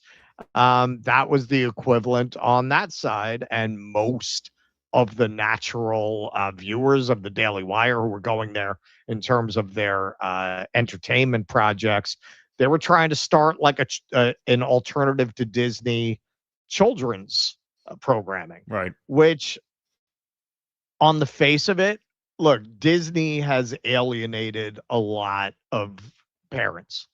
It's not a bad idea on the face of it, but you got to find people with talent, and you need talented producers, which I think we've seen from the results of their efforts. They are not.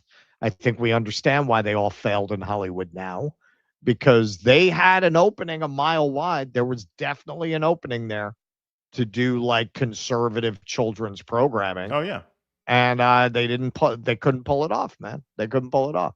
This Pendragon cycle, I wish they'd release it. That would be so they never saw the light of day? I don't think so. And then they tried to do the Snow White thing with Brett Cooper. Is that her name? They did. They tried to do like the anti Rachel Zegler Snow White. Right. And I don't think they ever released that either. I could be wrong. Snow White and the 7 cisgendered midgets. Yes. Yeah. Well, that was the whole thing. And then the Pendragon cycle. This is, embracing the whole traditions of the West and the Western values. And again, like on the face of it, these were not bad ideas, right? Especially for that cultural moment. There was just nobody there with the talent to bring it to fruition. Yeah, that's the thing. That's the thing they always run into, is that, unfortunately, and there are reasons you can psychoanalyze this and you can emotionally analyze this, conservatives are just not good artists. They're not good artists. I don't know if it's because I think, I mean, if I had to dial it down to something, I would just say it's because a lot of them, not all of them, but a lot of them just lack the kind of empathy that it needs to be a good artist. Like, you kind of have to have empathy for people to create good art. Right. If your response to everything is just get a job and stop bitching, then that's not going to create good art. Well, I think also creative people don't like a lot of constraints, and as a result, they're just not attracted to conservative ideologies. That's right. Yes. Yeah. And if that, I mean, look, I don't think like political motivation necessarily by itself creates good art, even on the left. Like I don't think, people who set out to prove a political point when they, when they endeavor on an artistic project, that is not necessarily conducive to great art. Like, you've had great art that just kind of naturally has a somewhat libertarian or right-wing bent. People have said that about South Park a lot. That to the extent it has politics, it's kind of libertarian politics. Was kind of libertarian. Yeah, he wrote an anti-union book. That was his follow-up to One Flew Over the Cuckoo's Nest. Oh wow, that's sometimes a great notion. They made a movie out of it. Huh. I didn't know that. I didn't even know that. Yeah. But yeah, I mean, so you can have art that is not necessarily of a certain political perspective, but if you set out on a project the way the Daily Wire did, okay, we're gonna make an anti-woke Snow White. Well, that's gonna fail because your whole starting point is flawed. You're starting from the perspective of, well, we have to provide a counter political narrative to an existing political narrative. That's not a great square one to start at when you're writing a screenplay. Right. It always has to be, is this good on its own? Right. All right. Why don't we take some last super chats and rants before we close the lights? Okie doke. Vianticus Prime, everything's a scam, everything's a lie, everything's hypocrisy, and so you don't comply. Oh, sorry. I forgot to delete the old ones. So let's start at I'll show you where to start. Where is it? It's here, Mark Pugliese. We're run by an organized group of Bond villains. I'll get rid of everything until then. Got it. Okay. All right. All right, go ahead. All right. Raven Lies, Trump, fellas, can you blame a player for not wanting Fido to pipe me down? I got to deal with Miriam, Brigitte, me down. and now Bibi's little furry fuck. I'd rather bomb her moose to keep straight of Trump who's closed. Yeah. All right, let me just delete these. Hang on. What did I just do? Yeah, now it should be the Eric Husseau one, right? All right. Yeah, but I just got rid of the heading now by accident. Oh. Eric Husseau, should we short the Daily Wire stock? I'd be surprised if there's ever Daily Wire stock because of the disclosure requirements. Now, with a SPAC, I know part of the reason to use a SPAC is they don't have to adhere to the same SEC rules, but I don't know all the details. French Laundry, like 15 minutes into the Rogan Tim Dillon podcast, Joe brought up the Sharia law scare tactic. He's such a fucking simp, man. He's pathetic. Nocturnal Human, here's $1 toward funding your giant news studio with a big DD logo spinning in the background. I looked into the neon logo. It's not as expensive as you would think if you want that. Rumble Rants super chat. Oh, that's the new label I made up. yeah. See, you're messing me up. T-Bone, you two are. That's how little sleep I've had. You two are special. Cash rules everything around me. Okay. All right. Now who's that from? Okay. All right. It's hard out here for a pimp. Yeah. You two are special. If it was the 90s, you would have been millionaires doing TV, maybe. Not everyone can podcast. Don't sell yourself short, Keaton. If it were the 90s, you never would have heard of us. Yeah. We're both too fucking ornery to have gotten ahead in the legacy business. Stoop sign. Nobody puts Baby Killer in a corner. That was why I wound up owning theaters. I didn't want to work for those fucking people. I didn't want to answer to them. Right. Area Hermit Woman. NVIDIA's paying us to put mini data center in homes. I haven't heard that. Is that like the Matrix? They're going to put us in little pods. Eric Husseau, which Snow White dwarf did Ben Shapiro play? We'll never know. I'm pretty sure they never released that. I was actually watching for it because I was very curious what they'd come up with. Andy Gardner, nice job on Jimmy's show, Russ. Slaying trolls. Thank you. Yeah, we had that one fucking retard who sent like 10 super chats. like, do you realize when you do that, like you're saying more about how pathetic your life is than anything you might put in that chat? Ryan Spence. There was a shooting in Montreal that's making headlines, and the manifesto left by the shooter is interesting. Everything from communism to culture wars. Yeah, well, I know because that was going to be my guest on the 8th on Jimmy's show. Yeah, right. Didn't that happen? When did that happen? That happened a while ago, right? Yeah, I think so. I remember seeing something like that a while back. Is this like new? Is this just breaking now?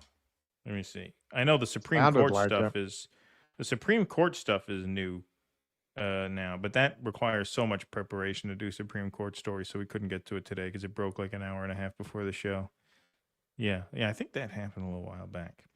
But all right, everybody. Well, hey, that's our show. Thanks everybody very much for being here. We appreciate you all. Have a great Friday and a Saturday, and we will see you back here on Sunday night at 7 p.m. Eastern. Nothing between now and then in terms of guest spots, but we will have some additional stuff next week, like Film Club with Right Brain TV, and a few little Easter eggs for you guys coming up next week. Russ, when are you back on Jimmy's show? I think it's the 8th. Okay, so it's not next Wednesday, it's the one after. Okay. Yeah. Because I'm doing a couple of dates for Jimmy on the 6th and the 10th. Yeah, it's all the Wednesdays in July. Yeah, so Russ will be hosting the Jimmy Dore Show every Wednesday in July. And then I'll be doing 2, one on the 6th and one on the 10th. So that'll be a big week for the Do Dissidents show. Huge week of work for us there. So thanks, everybody, very much. Thanks to the mods for keeping the peace in the chat. Thanks to the YouTubers and to the Rumblers. Appreciate you all spending the afternoon with us. We will see you back here 7 o'clock on Sunday night. Until then, thanks again for hanging out with us this afternoon. Be safe and be well. Courage! Please clap.